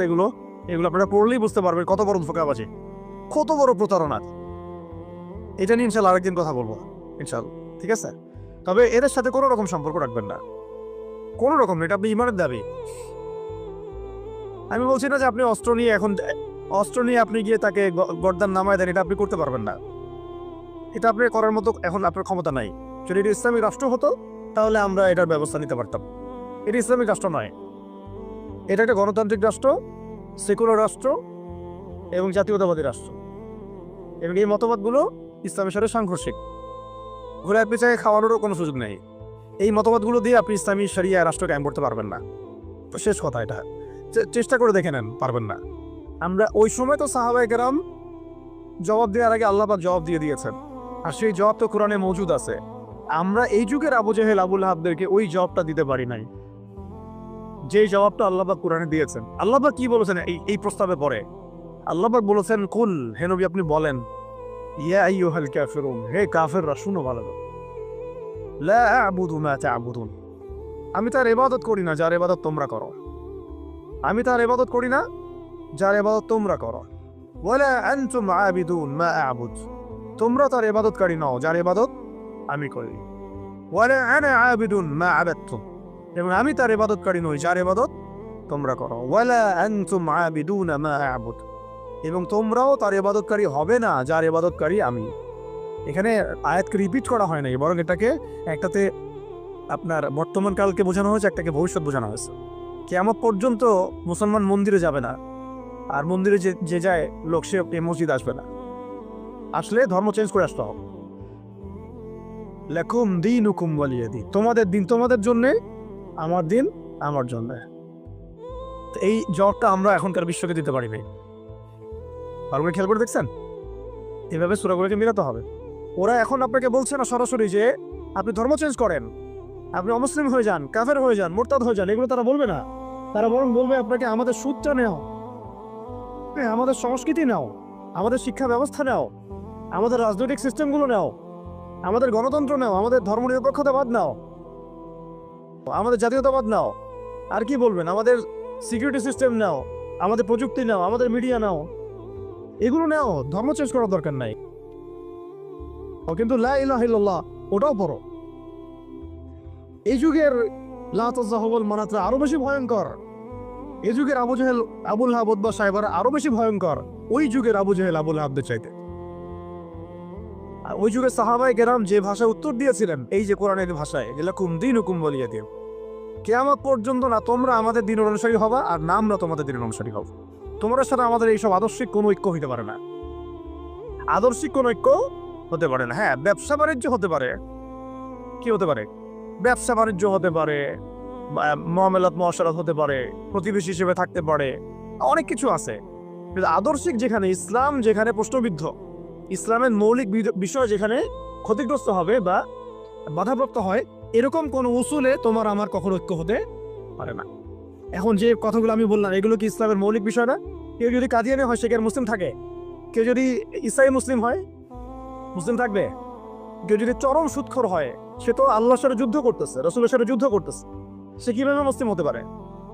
কেউ যদি এরকম পশ্চিমা তন্ত্রমন্ত্রের পূজা করে সে কি আর মুসলিম থাকতেছে নাকি? ফাসেক হয়ে যাচ্ছে। তো এখন কথা হচ্ছে এই সূরা থেকে আমাদের এই শিক্ষাগুলো নিতে হবে যে আজকের বিশ্বেও, আজকের এই জামানাতেও কোনো অবস্থাতেই এই কাফের, মুশরিক, মুরতাদ, মুনাফিক এরকম কোনো তন্ত্রমন্ত্রের ফাঁদে আমাদেরকে পা দেওয়া যাবে না। কেন দেওয়া যাবে না? কারণ আল্লাহ রাব্বুল আলামিন আমাদেরকে পরিপূর্ণ শরিয়া দিয়েছেন, পরিপূর্ণ কোরআন দিয়েছেন, সুন্নাহ দিয়েছেন, প্রত্যেকটা বিষয়ের পুঙ্খানুপুঙ্খ সমাধান দিয়েছেন। আমার অন্য কারো কাছ থেকে সমাধান ধার করারও কোনো দরকার নাই। আমাদের ব্যক্তিগত জীবনের হেদায়েত কোরআন সুন্নাহে মওজুদ আছে, পারিবারিক হেদায়েত আছে, সামাজিক আছে, শিক্ষা ব্যবস্থার আছে, সংস্কৃতির আছে, রাষ্ট্রীয় এবং রাজনৈতিক হেদায়েতও আছে। আমাকে তোমার কাছ থেকে তন্ত্রমন্ত্র ধার করতে হবে। এই বিষয়টা আমাদের খুব ভালো করে বুঝতে হবে, কোন ক্ষেত্রে কি হেদায়েত আছে এটার জন্য আমাদেরকে পড়াশোনা করতে হবে, দেখতে হবে, জানতে হবে, খুঁজতে হবে, ওলামায়ে কেরামের সাথে মশওয়ারা করতে হবে। আর কোনো জায়গায় যদি দেখেন যে কোন আলেমও এগুলোতে প্রভাবিত হয়ে গেছে তাহলে আপনি হকপন্থী আলেম খুঁজে বের করবেন। এইভাবে আমাদেরকে সামনের পথটা চলতে হবে। এই সূরার পর একটা সূরা আছে, কি নাম? সূরা নাসর। কোন সূরা? তাই না? সূরা নাসর না? এই শেষ করে দেই, একটু অনেক দেরি হয়ে গেছে। এখন যখন কোন প্রেক্ষাপটে সূরা কাফিরুন নাজিল হয়েছিল আপনাদেরকে তো বলছি একবার, ওই রকম প্রেক্ষাপটে এই সূরা নাজিল হয়েছে। আর এখন তো আমরা আছি ইসলাম বান্ধব পরিবেশের মধ্যে। তাহলে আমরা কেন এই যুগের আবুল হাজ, আবু জেহেল, উতবা সাহেবাদের এই তন্ত্রমন্ত্রগুলোর অনুসারী হব, ওদের ধোকায় পা দিব? যেখানে ওর ইসলামকে আক্রমণ করবে আমরা কেন সেখানে সায় দিব? অথচ মক্কার মতো অবস্থায় সাহাবায়ে কেরাম এইভাবে জবাব দিয়েছেন সূরা কাফিরুনের জবাবে। আর এখন তো আমার সামনে নামাজের পরিবেশ আছে, যাকাতের পরিবেশ আছে, আমরা মুসলিম সংখ্যাগরিষ্ঠ, আমরা সবাই লা ইলাহা ইল্লাল্লাহ বুঝি, আলহামদুলিল্লাহ আমরা নামাজ পড়ছি, তিলাওয়াত করছি, অনুকূল পরিবেশ আছে। এখন কেন আমাকে এই যুগের আবু জেহেল, আবুল আবদের দাসত্ব করতে হবে বলেন? কোনো যুক্তি আছে? যুক্তি তো নাই, কোনো কারণও নাই। কারণ নাই। এই সূরার পরেই আল্লাহ পাক বলেছেন ইযা জাআ নাসরুল্লাহি ওয়াল ফাতহ, যখন আল্লাহর সাহায্য আর বিজয় আসবে। আর ওই রকম প্রতিকূল অবস্থাতেই বিজয়ের সুসংবাদ দিয়ে দেওয়া হয়েছে যে এই অবস্থা চিরকাল থাকবে না। তো এইটা তোমরা সবর করে এটা উতরায় উঠো, এখানে ঈমানের পরীক্ষাটা দাও, পাশ করো। ইযা জাআ নাসরুল্লাহি ওয়াল ফাতহ, সামনেই আসতেছে তোমাদের জন্য বিজয়। এটা সূরা সফেও আছে, ওয়া উখরা তুহিব্বুনাহা নাসরুম মিনাল্লাহি ওয়া ফাতহুন করিব ওয়া বাশশিরিল মুমিনিন। আর তোমরা যেটা পছন্দ করো দুনিয়ার, তোমরা দুনিয়াবি বিজয় অর্জন করবে, সেটাও সামনে আসতেছে। ফাতহুন করিব, আল্লাহ বলেছেন করিব, নিকটে আসবে এটা। ওয়া বাশশিরিল মুমিনিন ওয়া রাআইতান নাস ইয়াদখুলুনা ফি দীনিল্লাহি আফওয়াজা, একটা সময় আসবে মানুষ দলে দলে আল্লাহর দ্বীনে ঢুকতে থাকবে। তখন আল্লাহ পাক বলেছেন ফাসাব্বিহ বিহামদি রাব্বিকা ওয়াস্তাগফির ইন্নাহু কানা তাওয়াব। এবং যখন এই বিষয়টা আসবে তখন এই আবু জেহেল, আবু লাহাব, উতবা, সাইবা এদের অস্তিত্ব কি হবে? তাব্বাত ইয়াদা আবি লাহাবি ওয়া তাব। আবু লাহাবের হাতও ধ্বংস হবে, সে নিজেও ধ্বংস হবে। মিলাতে পারছেন সিকোয়েন্সটা? এইভাবে আসছে বিষয়টা। যখন এই বিষয় আসবে তখন এই সব আবু লাহাব ধ্বংস হয়ে যাবে। আবু লাহাব এখানে শুধু একজন ব্যক্তি নয়, আবু লাহাব এখানে একটা রূপকথা, একটা উপমাও বটে। প্রত্যেক যুগে যুগে আবু লাহাব থাকবে। মা আগনা আনহু মালুহু ওয়া মা কাসাব, তাদের এইসব হারাম মাল কোনো কাজে আসবে না, এবং তারা যে এগুলো যেটা অর্জন করে সেটা কোনো কাজে আসবে না। সায়াসলা নারান যাতা লাহাব, আগুনে প্রবেশ করবে তারা। ওয়া ইমরাতু, এবং তার স্ত্রীও। এর স্ত্রী মানে শুধু স্ত্রী না, স্ত্রী মানে কিন্তু সহযোগী। স্ত্রী মানে কি? সহযোগী। এরা কিন্তু একা কাজ করে না, আমি বললাম না একজন একজনের সহযোগী। হাম্মালাতুল হাতাব, হেল্প করতো তাকে। কি করতো? খড়কুটা নিয়ে এসে ডিস্টার্ব করতো না নবী সাল্লাল্লাহু আলাইহি ওয়াসাল্লামকে, ফেলে রাখতো, কষ্ট দিত। ওরাও এখন দেখেন আল্লাহর দিক দিয়ে কষ্ট দেয়, রাসূলুল্লাহ সাল্লাল্লাহু আলাইহি ওয়াসাল্লামকে কষ্ট দেয়। ওই যে সূরা কাফিরুনের ওই অবস্থায় টিকে থাকাটা কত কঠিন। লাকুম দীনুকুম ওয়ালিয়া দীন, কত কঠিন। ওই সিরাতের রাস্তা পাড়ি দেওয়া লাগবে, সবর করতে হবে, মারও খাওয়া লাগতে পারে, জানও যাবে, হিজরতও করা লাগতে পারে। হিজরত করেছেন নবী সাল্লাল্লাহু আলাইহি ওয়াসাল্লাম। তারপরে ইসলামী রাষ্ট্র আল্লাহ পাক দিবেন ইনশাআল্লাহ। কিসের মাধ্যমে দিবেন? দাওয়াত, তাবলীগ এবং জিহাদের মাধ্যমে। দাওয়াত, তাবলীগ এবং জিহাদের মাধ্যমে, শুধু দাওয়াত তাবলীগের মাধ্যমে না, দাওয়াত, তাবলীগ এবং সাথে জিহাদও থাকতে হবে। তারপরে ইসলামী রাষ্ট্র ব্যবস্থা আসবে ইনশাআল্লাহ। এরপরে দেখেন কি বলা হলো, ওয়ামরাআতু, তার স্ত্রীও থাকবে। হাম্মালাতুল হাতাব ফি জিদিহা হাবলুম মিন মাসাদ, দেখেন ওর গলায় থাকবে জাহান্নামে ওই যে ছোবরা, রশি। মানে হেল্প করার কিছু উপকরণও ছিল, কিছু উপকরণ দিয়ে সে ইসলামের বিরোধিতা করতো, দুশ্মনী করতো। এখনো তারা অনেক উপকরণ বের করে ফেলছে ইসলামকে মানে ক্ষতিগ্রস্ত করার জন্য। এমনকি দেখেন কত কত নতুন নতুন প্রযুক্তি আসছে, এই প্রযুক্তিগুলো দিয়ে তারা ইসলামের ক্ষতি করতেছে। ভালো করে খেয়াল করে দেখেন, এমন অনেক প্রযুক্তি তারা বের করেছে, মিডিয়া বের করেছে, প্রযুক্তি বের করেছে, সিস্টেম বের করেছে, তন্ত্রমন্ত্র বের করেছে, মানে উপকরণ লাগে ইসলামকে ক্ষতিগ্রস্ত করার জন্য। আবুল হাবের স্ত্রীও উপকরণ দিয়েই নবী সাল্লাল্লাহু আলাইহি ওয়াসাল্লামকে ক্ষতি করার চেষ্টা করছিল। আল্লাহ পাক এবার সেই উপকরণ তার গলায় ফাঁস লাগিয়ে তাকে মৃত্যু দিয়েছেন, মনে আছে? ওই গলার মধ্যে তার রশি আটকে ফাঁস লাগিয়ে সে মারা গেল। কে? আবুল হাবের স্ত্রী। এই যে ক্ষতি, ইসলামের ক্ষতি করার জন্য যে উপকরণগুলো তারা বের করেছে, শুনে রাখেন, ইসলামের ক্ষতি করার জন্য, ইসলামকে ধ্বংস করার জন্য আর মুসলিম নিধনের জন্য তারা যে উপকরণগুলো তৈরি করেছে, যে সিস্টেমগুলো তৈরি করেছে, যে মিডিয়াগুলো তৈরি করেছে, যে প্রযুক্তিগুলো তৈরি করেছে, এগুলোই ওদের ধ্বংসের কারণ হবে ইনশাআল্লাহ। এমনও হইতে পারে সামনের বিশ্বে ওদের হাতে তৈরি করা ওরাই মরবে ইনশাআল্লাহ। দেখে নিন, এটা হইতে পারে ইনশাআল্লাহ, এটা সম্ভাবনা আছে। হবে এটা তো আমি বলতে পারবো না, এটা হতে সম্ভাবনা আছে, সমূহ সম্ভাবনা আছে। আল্লাহ পাক যেন এদের মধ্যে শত্রুতা লাগায় দেন, একে অপরকে দিয়ে ধ্বংস করায় দেন। আমি যেভাবে ওরা মুসলিমদেরকে ধ্বংস করার পায়তারা করেছে, এর চেয়ে 1000 গুণ বেশি ধ্বংস আল্লাহ পাক তাদেরকে করে না। আমরা দোয়া করবো কাদের জন্য? তাদের মনের মধ্যে ইসলামের জন্য সিম্পেথি আছে, সফট কর্নার আছে, ইসলামকে মন থেকে ভালোবাসে, এই ভাইদের জন্য আমরা দোয়া করবো। এই জন্য আমরা বাংলাদেশের এই সিস্টেমের মধ্যে ধরেন আর্মি, র্যাব, পুলিশ, বিজিবি, আমাদের পলিটিশিয়ান যারা বুঝে না বুঝে বিভিন্ন মানে জালেমের সহযোগীও হয়ে গেছে, আমরা সবার জন্যই দোয়া করি আল্লাহ পাক যেন তাদের সবার হৃদয়টাকে ঘুরায় দেন। মানে তাদের মধ্যে অনেক মানুষ আছে যারা বুঝে না বুঝে হয়তো দুনিয়াবি কোনো স্বার্থে অন্যের পথে চলে গেছে, বা বুঝে না, ইসলামটা বুঝে না, কিন্তু আবার ইসলামকে ভালোবাসে, ইসলামকে ভালোবাসে। আমরা এই ভাইদের জন্য দোয়া করতে পারি, এই জালেমদের জন্য আমরা কি দোয়া করতে পারি? অতএব ফি জিদিহা হাবলুম মিন মাসাদ, এটাও হবে, দেখে নিন। আর শেষ কথা কি, এটা কে করবেন? এই পুরো পরিকল্পনাটা কার? এই পুরো পরিকল্পনা হচ্ছে পরের সূরায় কুল হুয়াল্লাহু আহাদ, এটা এক আল্লাহর পরিকল্পনা। কোন আল্লাহ? আল্লাহুস সামাদ, যিনি কারো মুখাপেক্ষী না, কারো মুখাপেক্ষী না, তিনি আমাদের মুখাপেক্ষী না। এটা আল্লাহ করাবেন, আল্লাহর বান্দাদেরকে দিয়ে আল্লাহ করাবেন। কোন আল্লাহ? লাম ইয়ালিদ, যিনি কাউকে জন্ম দেন নাই, ওয়া লাম ইউলাদ, তাকেও কেউ জন্ম দেয়নি, ওয়া লাম ইয়াকুল লাহু কুফুয়ান আহাদ, তার মতো সমতুল্যর কেউ নাই। অতএব তোমরা যতই বাড়াবাড়ি করো, যতই তোমরা ইসলামের বিরুদ্ধাচরণ করো না কেন, ইসলামকে ধ্বংস করার চেষ্টা করো না কেন, সূরা কাফিরুন থেকে মক্কা বিজয় পর্যন্ত হালত আসবে ইনশাআল্লাহ। আর এখন যা চলতেছে এটাও ইনশাআল্লাহ আস্তে আস্তে পরিবর্তন হতে থাকবে, এবং ইনশাআল্লাহ আমরা আবার করবো ইনশাআল্লাহ। এই বিষয়ে কোনো সন্দেহ নাই যে সামনে ইসলামের বিজয় আসবে এবং মুসলিমদের সেই হারানো সেই গৌরব ঐতিহ্য আবার ফিরে আসবে। কিন্তু এইটা আপনার ঘরে বসে থাকলে রেডিমেড হাতে মান্না সালোয়ার মতো আসবে না। এটা মান্না সালোয়ার আসার যুগ না, এটা আবাবিল পাখি আসারও যুগ না। এখানে পাথর আপনাকেই ছুটতে হবে।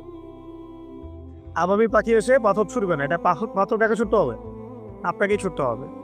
ব্যাস, আল্লাহ পাক শর্ত দিয়ে দিয়েছেন, ইন তানসুরুল্লাহ ইয়ানসুরকুম, তোমরা আল্লাহর দ্বীনকে সাহায্য করো, আল্লাহ তোমাদেরকে সাহায্য করবে। ওয়া ইউসাব্বিত আকদামাকুম, আল্লাহ তোমাদের পা শক্ত করে দিবেন। ওয়া ইন তাতাওয়াল্লাউ ইস্তাবদিল কওমান গায়রাকুম, তোমরা যদি মুখ ফিরা চলে যাও, আল্লাহ পাকে কিছু যায় আসে না, আল্লাহুস সামাদ, আল্লাহ অন্য কওমকে হেদায়েত দিয়ে তোমাদের স্থলাভিষিক্ত করবেন। সুম্মা লা ইয়াকুনু আমসালাকুম, তারা তোমাদের মতো হবেন। ব্যাস এই হলো মূল কথা। তাহলে আমরা চাচ্ছি আল্লাহর ইবাদত করতে, তার জমিনে তার দিনকে বিজয় করতে। তো এই বিজয় কি এমনি এমনি আসবে? কাজ করতে হবে তো নাকি? কয়েকটা কাজ আমরা করবো ইনশাল্লাহ, নিয়ত করতে পারি। প্রত্যেকে দিনের ফরজ জ্ঞান অর্জন করবো ইনশাল্লাহ। ঠিক আছে ইনশাল্লাহ। শেষ রাত শুরু হয়ে গেছে, আল্লাহ বাকি তৌফিক দান, আমিন। এখন দোয়া কবুল হবে। প্রত্যেকেই দিনের ফরজ জ্ঞান অর্জন করবোই করবো ইনশাল্লাহ। আমল বাড়াই দিব ইনশাল্লাহ। হালাল হারাম মেনে চলবো ইনশাল্লাহ। আমাদের পরিবারের পর্দার ব্যাপারে খেয়াল রাখবো, আমাদের শিক্ষার ব্যাপারে খেয়াল রাখবো, এবং জীবনের একটা নির্দিষ্ট ক্ষেত্রে ইবাদত করবো এমন না, পুরো জীবনটাকেই সুন্নাহ ভিত্তিক ঢেলে সাজাবো ইনশাল্লাহ। এর পাশাপাশি প্রত্যেকটা এলাকায় আপনারা ঐক্যবদ্ধ থাকবেন, জামায়াবদ্ধ থাকবেন। এখন তো আর ওই অবস্থা নাই যে একজন আমি সবাই মামুর হয়ে আছে, এমন তো অবস্থা নাই। তাই প্রত্যেকটা অঞ্চলেই তাওহীদপন্থী মানুষরা একসাথে থাকবেন ইনশাআল্লাহ। আর ইসলামপন্থী যে ভাইরা আছেন, বিভিন্ন দল সংগঠন করছেন, তাদের সাথে মিলেমিশে থাকবেন। একে অপরের সাথে কোনো কাদা ছোড়াছুড়ি বা কোনো রকমের দ্বন্দ্বে যাবেন না।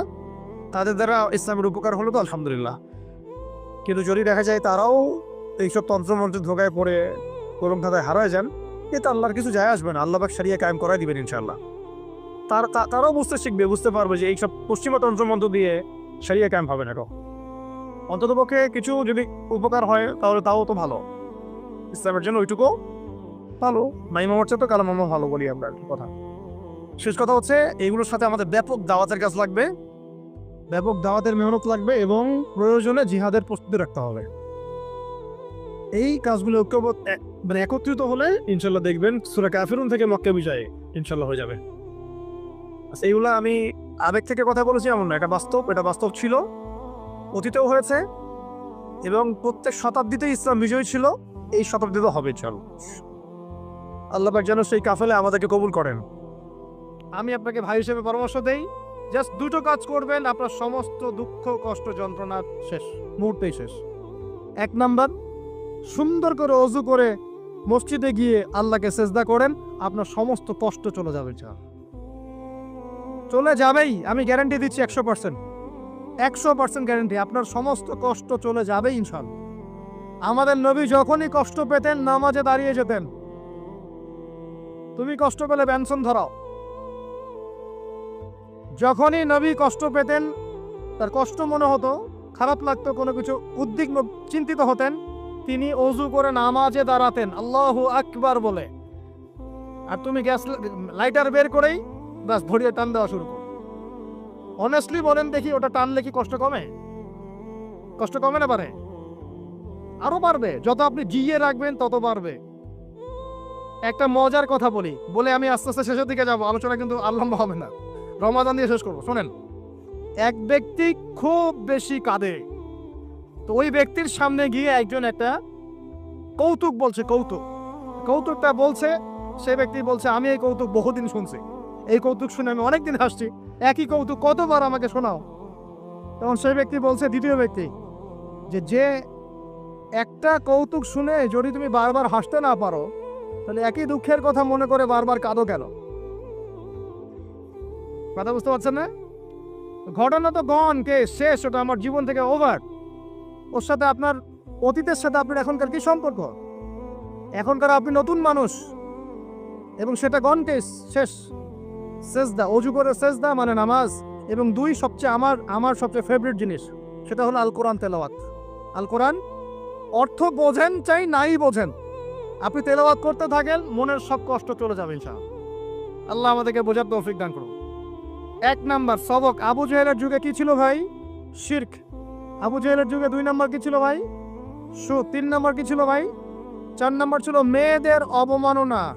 এটা আমাদের এখানে নাই, এটা নিয়ে আজকে আর কথা বলতে পারতেছি না, রুচি নাই, সময় নাই। সমাজের রঞ্জে রঞ্জে এখন মেয়েদের উপর নির্যাতন না, ধর্ষণ, জেনা, ব্যভিচার, পরকীয়া বাড়ছে না, বেহায়াপনা বাড়ছে না, ওই যে ছেলেদের পোশাক পরে মেয়েরা ঘুরছে না, নোংরামি ফাহেসা কাজ বাড়ছে না। এই কারণেই তো ভূমিকম্প আসবে। এই কারণে কি আসবে? ভূমিকম্প আসবে, তো আমি তো জানি আসবে ইনশাআল্লাহ। কবে আসবে সেটা জানি না, কিন্তু যে পাপগুলোর কারণে এগুলো আসে এটা দেখা যাচ্ছে। আল্লাহ আমাদেরকে হেফাজত করুন বলি আমিন। নারীর অবমাননা সমাজে রঞ্জে রঞ্জে এখন। একটা কথা বলি, অনেক সময় দাড়ি টুপি নিয়েও আমরা মেয়েদেরকে ঠকাচ্ছি। দাড়ি টুপি নিয়েও মেয়েদের সম্পত্তির অধিকার দিচ্ছি না, বোনের অধিকার দিচ্ছি না, মায়ের অধিকার দিচ্ছি না, স্ত্রীর অধিকার দিচ্ছি না, এগুলোও চলবে না। অন্যায় অন্যায়, সব ক্ষেত্রেই অন্যায়। 5 নাম্বার, আবু জাহেলের যুগের মধ্যে ভাই গোত্রীয় হানাহানি, মারামারি, কাটাকাটি ছিল। আমাদের সমাজে নাই, বিশ্বের মধ্যে নাই, পলিটিক্যাল অঙ্গনে নাই, সমাজের মধ্যে নাই, ধর্মের মধ্যে নাই। এখন তো মসজিদও মারামারি করতেছে, তাই না? মাসআলা নিয়ে ঝগড়া করে আমি দেখেছি মসজিদেও মানুষ মার্ডার হয়েছে। মসজিদে আমরা ছোট ছিলাম একসময় দেখেছি কোন একটা মাসলা নিয়ে ঝগড়া হয়েছে, 2 দল হকি স্টিক নিয়ে আসছে মারামারি করেছে। জিহাদ কেটা কি?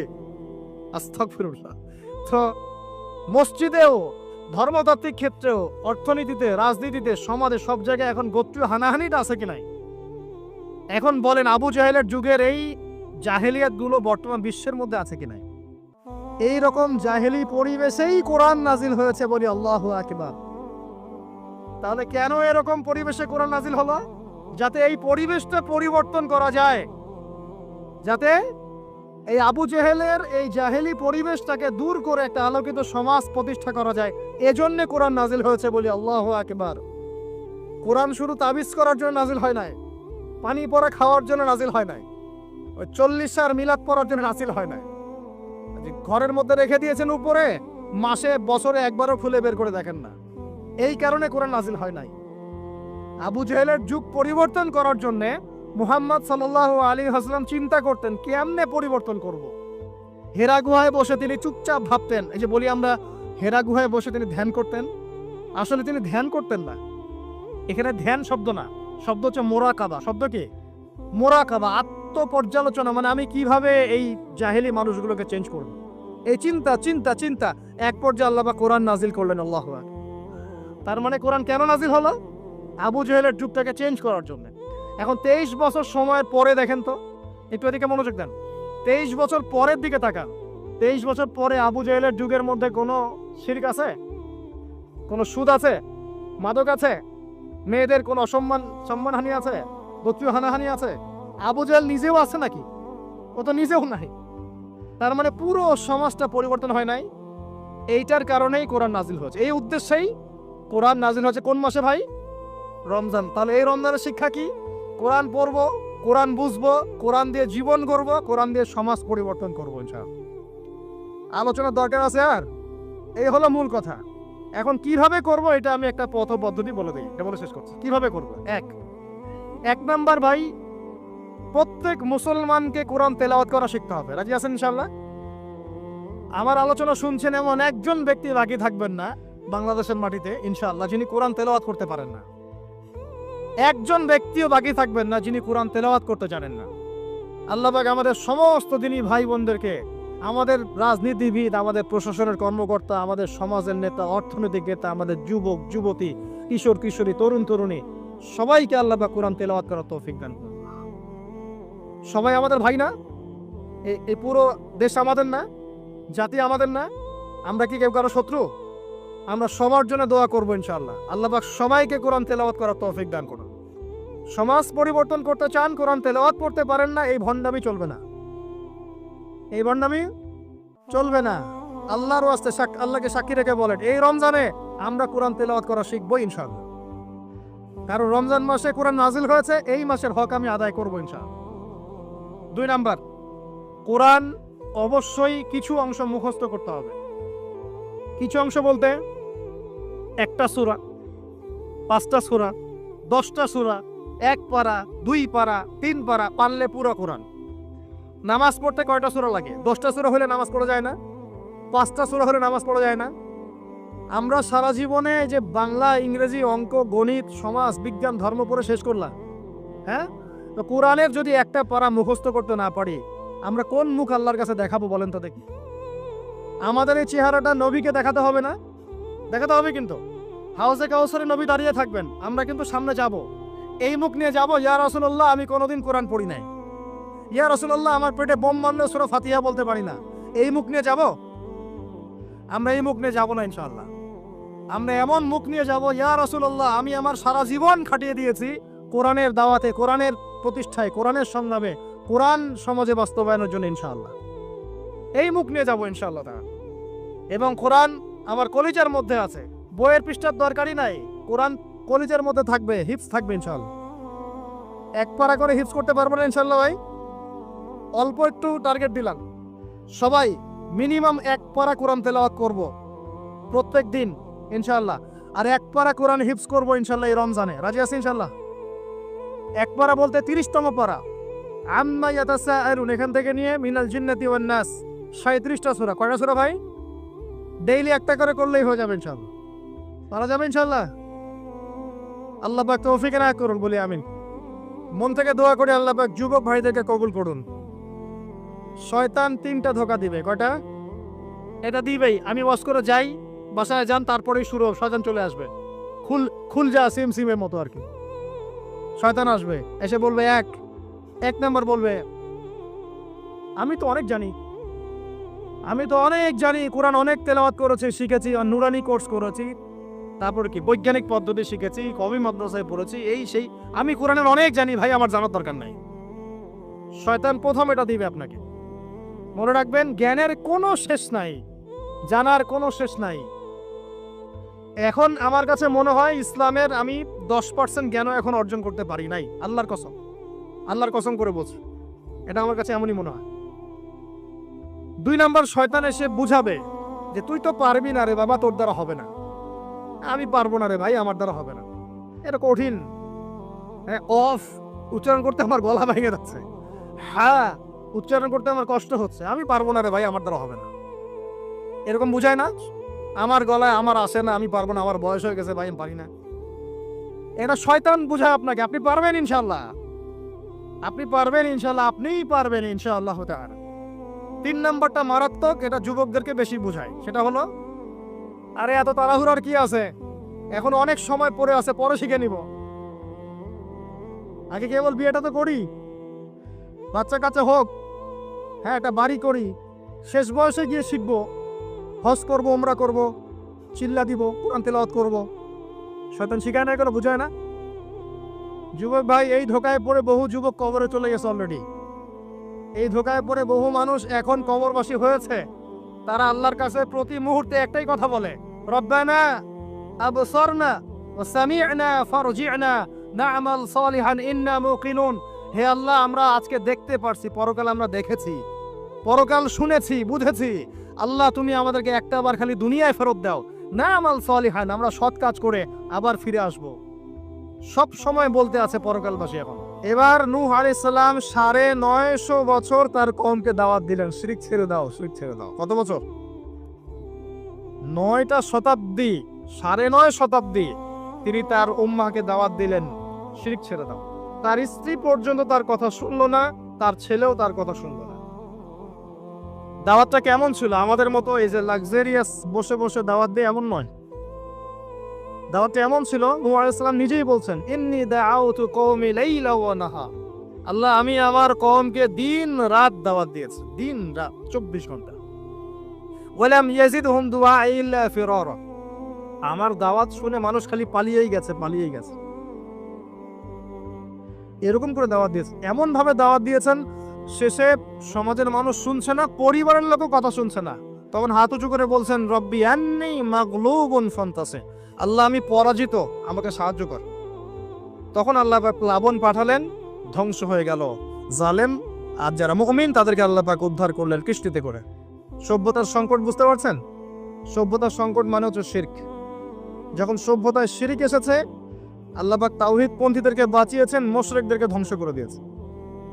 এবং এই মুশরিকদেরকে আল্লাহ পাক পরকালেও জাহান্নামের আগুনে জ্বালাবেন, আর তাওহীদ পন্থীদেরকে আল্লাহ পাক পরকালে জান্নাত দিবেন ইনশাআল্লাহ। এই সভ্যতা এগিয়ে যাচ্ছে, এরপরে আরো এগিয়ে গেল। সব তো বলার সময় নাই, কয়েকটা বলছি। এগিয়ে যেতে যেতে একটা কওম আসলো, একটা সভ্যতা আসলো, যারা এত শক্তিশালী, ফিজিক্যাল স্ট্রাকচার এত লম্বা চওড়া, মানে এক একজন তাল গাছের সমান সমান লম্বা মানুষ, আদম সন্তান। পাহাড় কেটে কেটে বাড়ি নির্মাণ করে। এবং তাদের এই সভ্যতা সম্পর্কে আল্লাহ পাক বলেছেন যে লাম ইউখলাক মিসলুহা ফিল বিলাদ। এমন সভ্যতা পৃথিবীতে সৃষ্টি করা হয়নি। এত উচ্চ মানের সভ্যতা ছিল। এদের নাম ছিল আদ জাতি। আদ কি নাম? তাদের নবী ছিলেন হুদ আলাইহিস সালাম। কি নাম? হুদ আলাইহিস সালাম, তিনি দাওয়াত দিলেন একই স্টাইলে, আল্লাহর ইবাদত করো, আমার আনুগত্য করো, শিরিক করো না, ইত্যাদি ইত্যাদি। কওম তার কথা শুনলো না। অল্প কিছু মানুষ শুনলো, তাদেরকে তিনি সাথে নিয়ে চলে গেলেন। আল্লাহ পাক জালেমদেরকে ধ্বংস করে দিলেন। একই সুন্নাহ। কিভাবে ধ্বংস করলেন? ঝঞ্ঝা বায়ু দিয়ে, এমন বাতাস, যে বাতাসে পুরো কওম উড়ে চলে গেল খেজুর গাছের মতো, খেজুর গাছের ডালের মতো করে থাকলো। যারা বলতো মান আশাদ্দু মিন্না কুওয়া, আমাদের চেয়ে শক্তিশালী আর কে আছে, আল্লাহ পাক ওদেরকে বাতাস দিয়ে উড়িয়ে শেষ করে দিলেন। সুবহানাল্লাহ। এরপরে আরেকটা সভ্যতা আসলো, যার নাম সামুদ। তাদের নবীর নাম সালেহ আলাইহিস সালাম। তারাও আজ জাতির ভাই, ওরাও ফিজিক্যালি অনেক স্ট্রং ছিল। একইভাবে নবী দাওয়াত দিলেন, তারা কবুল করলো না। আল্লাহ পাক ওই মুমিনদেরকে উদ্ধার করলেন, বাকিদেরকে বজ্রপাত দিয়ে ধ্বংস করে দিলেন। কি দিয়ে ধ্বংস করলেন? বজ্রপাত। বজ্রপাতের প্রচন্ড শব্দে কর্ণঘোর ফেটে গেল, তারা তাদের ঘরের সামনেই পড়ে থাকলো।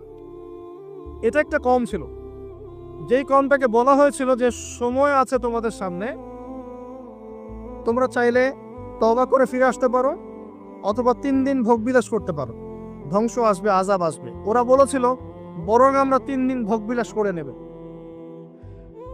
কোন সম্প্রদায়ের সাথে এই আকীদাটা মিলছে? বর্তমান যুগের কোন সভ্যতার সাথে এই আদর্শটা মিলছে? কথা কি বুঝতে পারেন?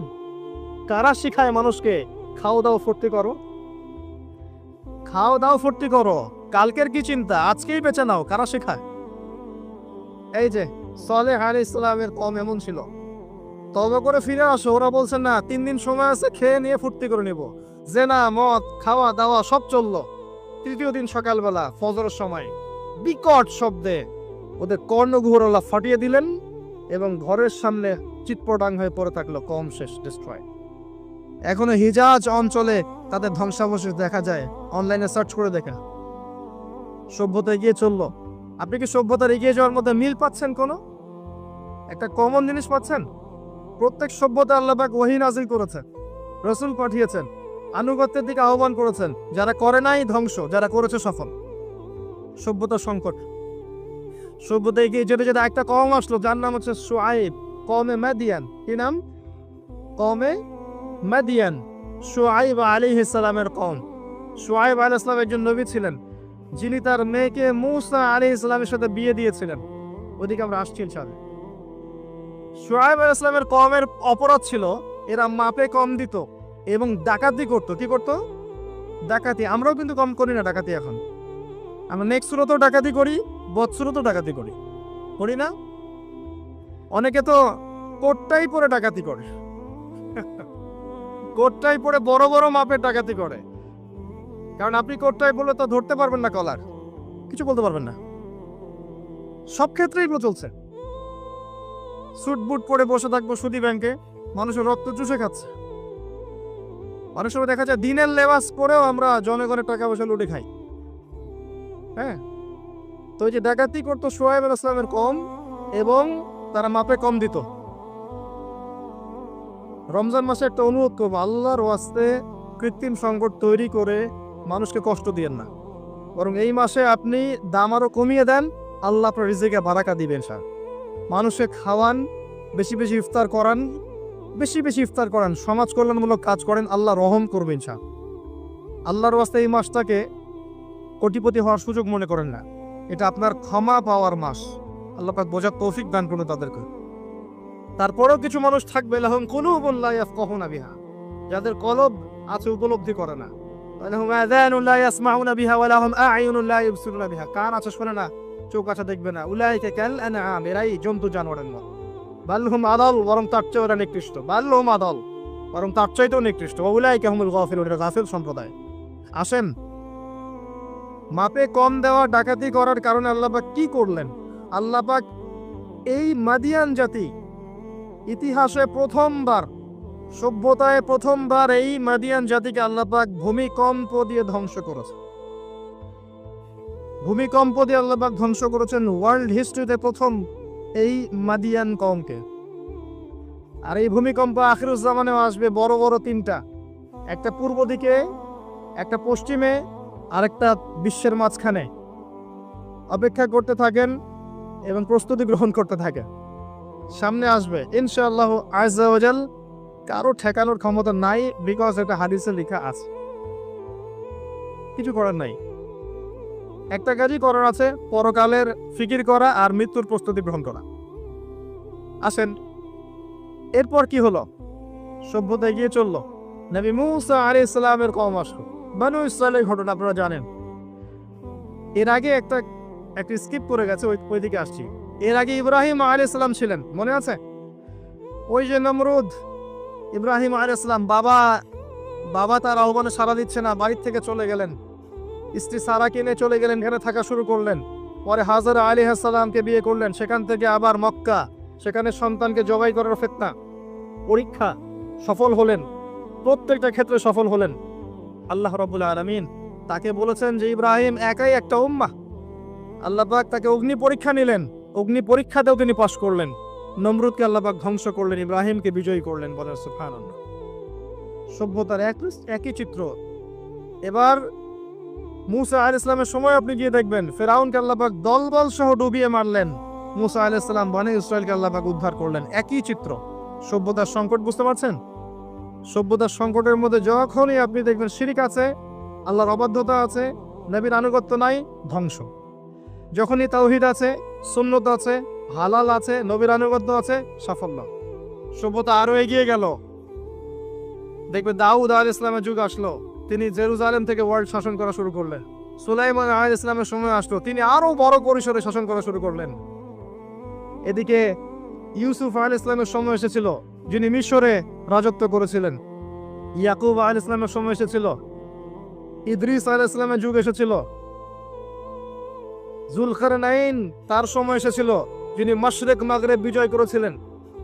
অনেক যুগ চলে গেল, এমনকি ঈসা ইবনে মারইয়ামের সময় আসলো, তিনিও একই সুন্নাহ পালন করতে লাগলেন।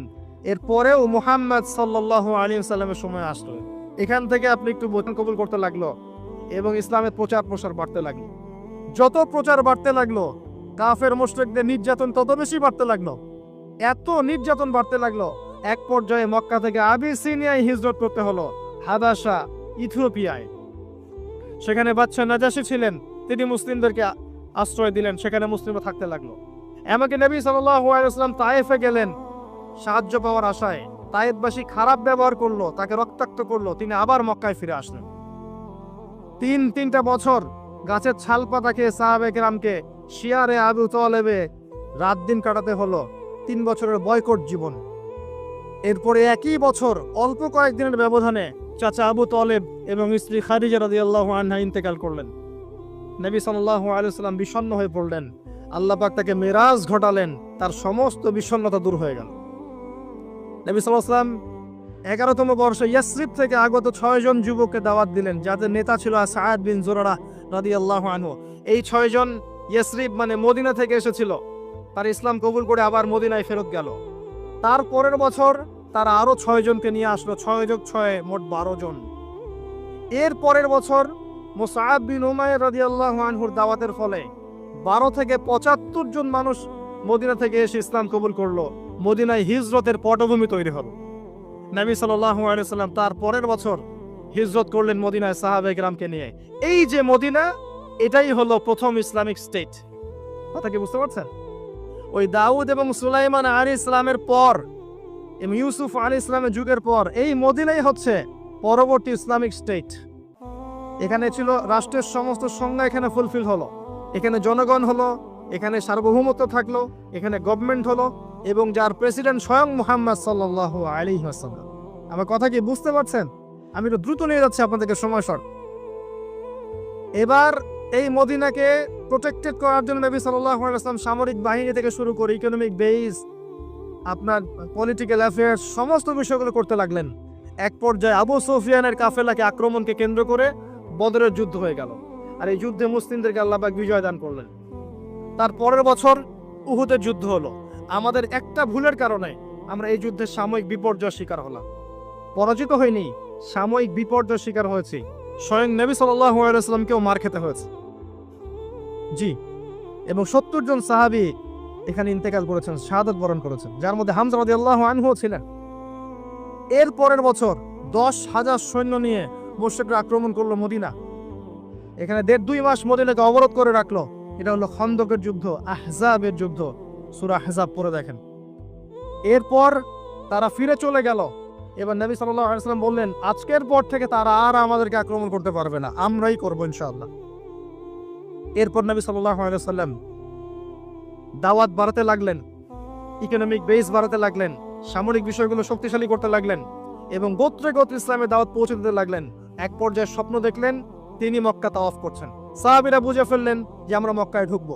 তার ইহরাম বেঁধে মক্কায় ঢুকতে লাগলেন। প্রতিবন্ধকতা দেওয়া হলো হুদাইবিয়া নামক জায়গায়। হুদাইবিয়া নামক জায়গায় খালিদ বিন ওয়ালিদ, যিনি তখন ইসলাম কবুল করেননি রাদিয়াল্লাহু আনহু, তিনি মুসলিমদেরকে ঠেকিয়ে দিলেন, যাওয়া হবে না। এর ফলশ্রুতিতে এখানে চুক্তি হলো, যেটাকে আমরা হুদাইবিয়ার সন্ধি বলে থাকি।